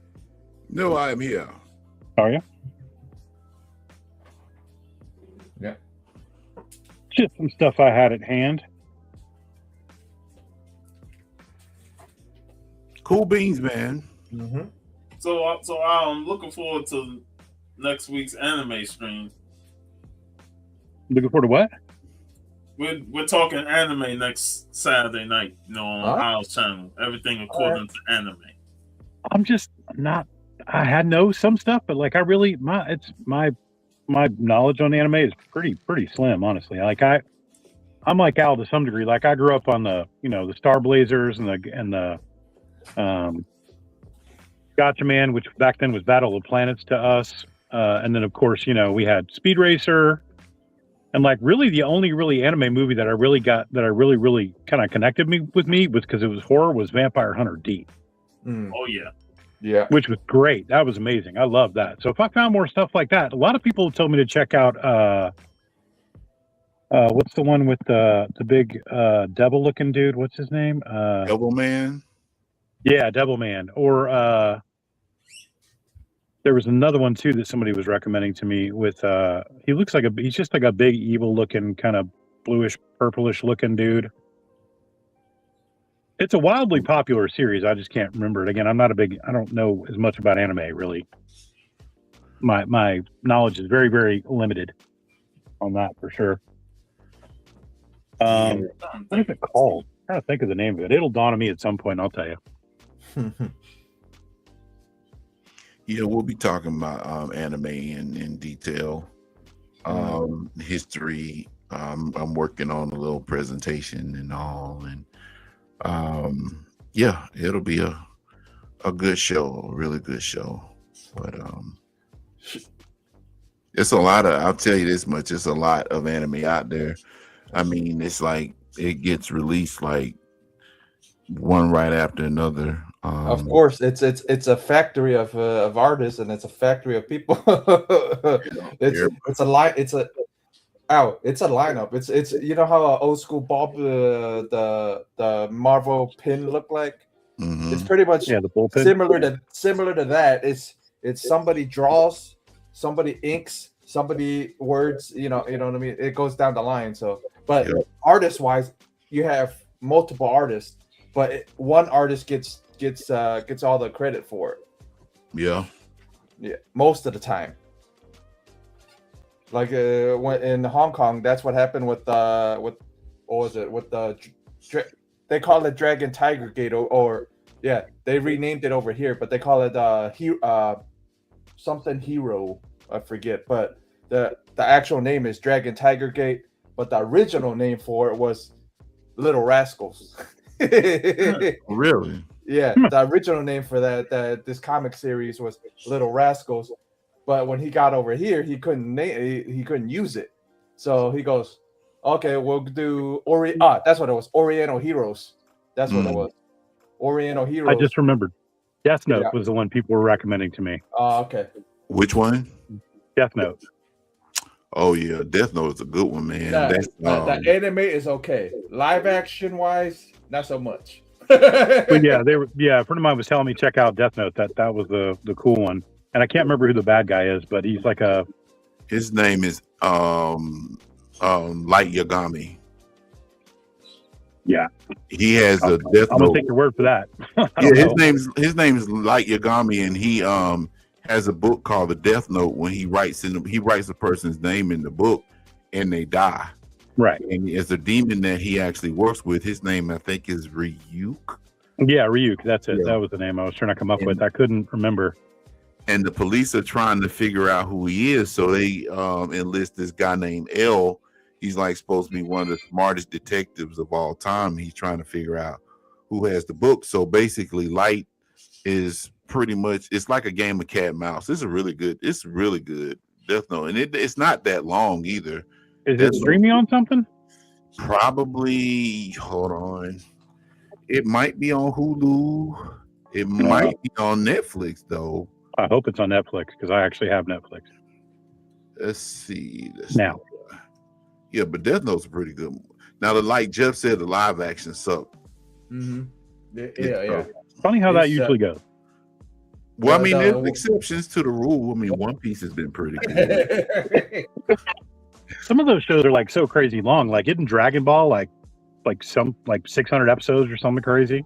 Yeah, well, One Piece is over 1,000. So, again, the new was one of them that's got crazy amount of episodes. Yeah. Like, and the thing of it is, I think it gets bad. It gets bad press because of the amount of episodes. But the way I equate it is this: if you have been a long time comic book reader, you probably read like 10, 15 versions of whoever your favorite character is. Like me, I'm a huge X-Men fan, so I've been reading the X-Men since the 80s.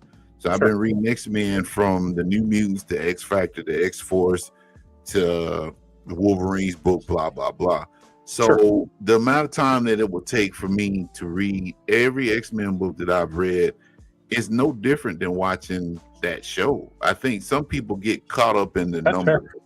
You know what I'm saying? They get caught up in the number of episodes and stuff, and at that point, they just like, and I get it. That's a lot of episodes to watch, especially if you've never watched it before. But One Piece is good, man. It's really good.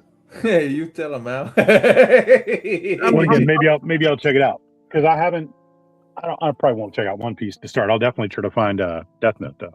Yeah, Death Note for sure. And then if you want to get into it, if you want to get into One Piece, I would recommend if you want to start the live action first and then jump into anime first. Yep, and that's what I normally tell people if they've never watched One Piece. Just watch the live action. They're in the second season now. Now the live action is a bridge from the anime, as the anime is a bridge from the manga, but it gives you an idea of what the show's about. Yeah, what it entails. Yeah. But yeah, I was telling them, Comic Call crew, back when I watched it all in 5 months because I was out with my cancer and stuff. Right. And I was like, hey, what the hell? I'll watch it. That was it, So they're currently on 1,159. It came out today. It drops every day. But I'll be doing a video. I actually have a video set for a lot of people because there's a lot of people that's not watched a lot of anime. And I think I watched my share of anime to kind of give people an idea. And I'm pretty sure Sean has too, but give them an idea of what they can start with that won't bore them to death. Mm-hmm. And that's kind of like short, quick paced and something to get into if you're interested. So I'm working on that video now. So like with that many episodes, like you've got character development, I'm sure, through a lot of it, right? Because you got new people coming in, old people going out, right? Like most shows do. Yeah. And like me and Sean was talking last week, a lot of times people kind of dismiss the week before. Thank you, Sean. I'm getting old, man. It's the beard. But yeah, man. I mean, you with the advantages that manga have over comic books is that typically there's one writer throughout the whole series, right? And with Jeff mentioned too, is one writer during the whole series, so things kind of stay congruent unless the writer, starts using crack or something, and then they go off on the deep end. Starts jumping sharks, right? Right, they're jumping all kinds of sharks, Sasquatches and Wendigos and everything. Right. But for the most part, it stays consistent. So you have a more consistent story as opposed. And I hate to say this, John, I'm telling the truth. Whenever they reboot X-Men, They start over from an issue 1, and then in most cases, most of the writers they don't use continuity. They'll just throw it out the window for something that they want to do. If you're gonna mention the X-Men, I'm mentioning Vampy. Okay, Vampy does the same thing. It goes back to number 1. It's back to number 1. I feel like every writer has their own kind of spin on that, and always kind of does that when they re-jump again. Mm-hmm. And I can't say I'm a fan because I'm, depending on what you're collecting or what you're into, it's royal pain to go back and try to find, a short run of something that didn't last that long. Yeah. But I mean, as far as it goes, I mean, like I said, but then again, you got anime like Naruto. It was Naruto and then Naruto Shippuden. The first series was like 350 episodes. Second series like 500. Wow. So yeah, a lot of them, man. Like I said, if you have one writer writing the story, a lot of them, unless they're meant to be short form, like Cowboy Bebop. Which I did like Cowboy Bebop. I thought that's a good one. And Akira's classic. Can't go wrong with Akira. Right. Ghost in the Shell. I watched that last Friday. Yeah, Ghost in the Shell is great. And then I was trying to think, there was another I used to like too. That's older. There's another one that came out in like the early 2000s. It was directed by the same guy that did Cowboy Bebop, called Samurai Champloo. And Samurai stuff I like. It's 26 episodes, and it's basically set in like the I can't remember the feudal period in Japan. Wasn't 13 Ghosts? That was anime too, right? It was a movie, movie, and they might have adapted it into an anime. No, I remember. Yeah, I know, but I thought there was like some kind of ancient. Like I thought there was I know 13 Ghosts was a movie. I have it right here, but which I liked. I thought that was cool with all the different ghosts and all that. But I was trying to think of. I feel like there was some like feudal Japanese version of 13 Ghosts or something like it. Might not have been 13. Might have been a different number, but it was something like they were like ancient Japanese samurai warriors that were ghost or zombie-like. I can't remember. I have to look it up. Does that sound familiar at all? It does. I wanted to say it was Seven Samurai, but Seven Samurai, that's not it. Even though it's pretty good too, but that sounds familiar though. But I can't. It's so much of that stuff out there. It's hard to keep up with a lot of it because they just churn them out, like Jeff says, like every 5 minutes. I mentioned Ninja Scroll. Is that Ninja Scroll? Maybe. I don't know. I mean, honestly, you guys are the anime experts. I don't know anything really in comparison to any of you. Japan. Ninja Scroll was one of those that I watched the first time in the mid-90s, and I was like, holy shit, this is awesome. Yeah, it's also one of them ones that, is not suitable for audiences under the age of 15. Right. Yeah. But it's good, though. It's good. It's just a different media. And, like I said, the storytelling, a lot of them can be compelling. And a lot of times they use real world, stories and real world situations. I don't know why I can't say that, but it's one reason why I'm a fan of One Piece. So, yeah, man. But anybody got anything else they want to talk about? I got my last book to show. Yeah, I got my last book to show. I'm thinking, I showed you that one last time. And I showed the facsimile earlier, but this is the real deal. Mm-hmm. Oh. The funny how I gave it to him. Nobody from Jeff. Yeah, nobody was filming. I went, hey, Sean, here. Was that Hero Con? No, this was when we was in Ocala. Yeah. He's surprised. We went to Five Guys to eat, and he just dropped this on me with nobody knowing it. Yeah, I purposely did it with nobody because only Steve knew. I go, hey, Steve, I'm gonna go get this today, and I'm gonna go hand it to Sean. Got the Battle of the Planets. Mm-hmm.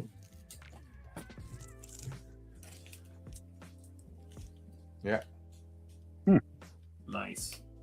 I got 46 and ready for today. Yeah, buddy. I got the Gold Key too. I don't know where it is though. Whitman did a copy, and then Gold Key did a copy. You know, if I ever run into those, I'm always picking them up so I can find them for you. Hey man, now this right here, I don't know why I'm sitting here with this like this. This is abstract art, people. It's according to Al, it's abstract art. But yeah, man. Some of those are probably expensive. This series, well, the first one is, I mean, raw. This is probably about $70, $80 plus, depending upon the grade, probably higher. Wow. It's the rest of the book, like that Fast Willie Jackson that I showed. Yeah. Bro, it's like how many issues is that series showing? Like maybe 8, about 6 or 7. Yeah, something like that. The issues after issue 1, because they're even harder to find than issue 1. It's the print. That one with the bikini cover. Oh my god, that's like a $200 book. Wow. Yeah. Yep. But yeah, if you find this out in the wild, please pick it up. And if you don't want it, I send you my address. Well, man, I'm always on the lookout for different stuff. Now, I can't sit here and tell you I'm going to spend hundreds of thousands of dollars because I ain't got it. But you know, I wouldn't even ask. Yeah. If you saw one for $5 in a good condition, just say, "Man, I got Fast Willie Jackson for you." Like word. Yeah, man. Cool. Mm-hmm. All right. Going with a trade. Hey man, I've heard that ain't Jeffrey. What's his name? Bourdain. Yeah, Anthony Bourdain wrote it. You know what? I knew I've seen that before you showed the title. I see. I mean, knowing stuff sometimes. Tales of food and fear and food from around the world. Anthony Bourdain's Hungry Ghosts. How is it? Is it pretty good? I haven't read it, believe it or not. I have it sitting here and I just haven't read it. I have probably close to 300 trades, not to mention over 10,000 books. So I got some shit to read, man. I've heard good things about it. Talk about the history of all the food history of everywhere, and the ghosts and stuff. I think that's the basis of it. Yep. Cool. The synopsis is really cool. It says a circle of chefs gather to outscare each other with terrifying tales of fear and food from around the world as they play. Okay, I can't say that. The game of 100 candles and pray that they survive the night. Cooked up by the late best-selling author and veteran chef Anthony Bourdain. Skip that. And acclaimed novelist Joel Rose. Skip that. Back together from their New York Times #1 bestseller, Get Zero. Includes 5 all-new original recipes prepared by Bourdain, plus a beautifully illustrated guide to the legendary ghostly spirits behind these horrifying tales. Hey man, they weren't talking about no cook freak-offs, were they? No. The word is, I'm going to butcher this completely. It's in Japanese. I don't know. You're good. You're good. We trust you, bro. We trust. Nah, don't mess it up. Hayakamonogatari? Kaida Dankai? Deuce done something in an evil spirit, y'all. I hope not. I hope not. Man. I hope I didn't say some other twisted shit. I don't even know what that means. Hey, man, you're going to have a grudge visiting our homes tonight, man. You're going to have other Japanese people going, damn it, dude. You're going to go to the door and be like, it's over with. So, as Sean indicated, we're doing a live stream next Saturday on my channel. If you're not subscribed, please subscribe to my channel. Just give me a subscribe and a like, please. Jeff, you're running Vampirella tonight, right? Vampirella Book Club tonight at 6 p.m. and we're doing this issue here, 46. All right. The summer special. And I've sat in on a couple of them, and even though Vampirella is not my bag, they have really rousing conversations. So go check them out if y'all can. Deuce, what you got? You just working and everything? Yeah, man, just working and trying to save some money. All right. And also the Comic Call crew will be back the week after on May 9th. be that same day that you're doing your interview, right, Sean? I haven't confirmed that yet. Okay. Still gotta set the date. But we are gonna have Noble Vest, 1/3 of the Soul City. He's open to join us on that show. May is his schedule is clear for May, so I'm looking forward to having him on there. Cool beans. All right. Any parting words before we adjourn? Great show, man. Always fun, man. Always good talking to you guys. Yeah. Likewise, man. Shout out to VV, man. Appreciate you taking time out of your busy schedule. Shout out to everybody that was in the chat. Everybody that actually participated in the chat. We do appreciate it. We will be back in 2 weeks. Don't ask me what date that's going to be, but whatever 2 weeks is from today, that's when we'll be back. If you want to be a part of the Silver Age Sunday, hit me up on Instagram, or hit Sean up on Instagram, or hit Jeff up on Instagram. Let us know and we can shoot you the link. So doesn't matter who you are. And hopefully we can get Stone Cold Steve and them guys back on, man. Well, I've been sending them to Javi. I know Steve and Hailey. I want to see Hailey on too. They're in that Friends of P chat that we have on Instagram. So hopefully they'll get free again, or they'll get well. I hope Hailey becomes free. Javi, I guess he's really available because he works on Sundays. Yeah, and he has his band too. So, he's got his music thing going. So, but anyway, that is it. It's good, man. We had a great time today, and we will see you all in 2 weeks. Y'all have a good one. See you later. Hey, thanks for having me on, brother. Hey, no problem. Anytime, dudes. All right, y'all take it easy. Hey, yo.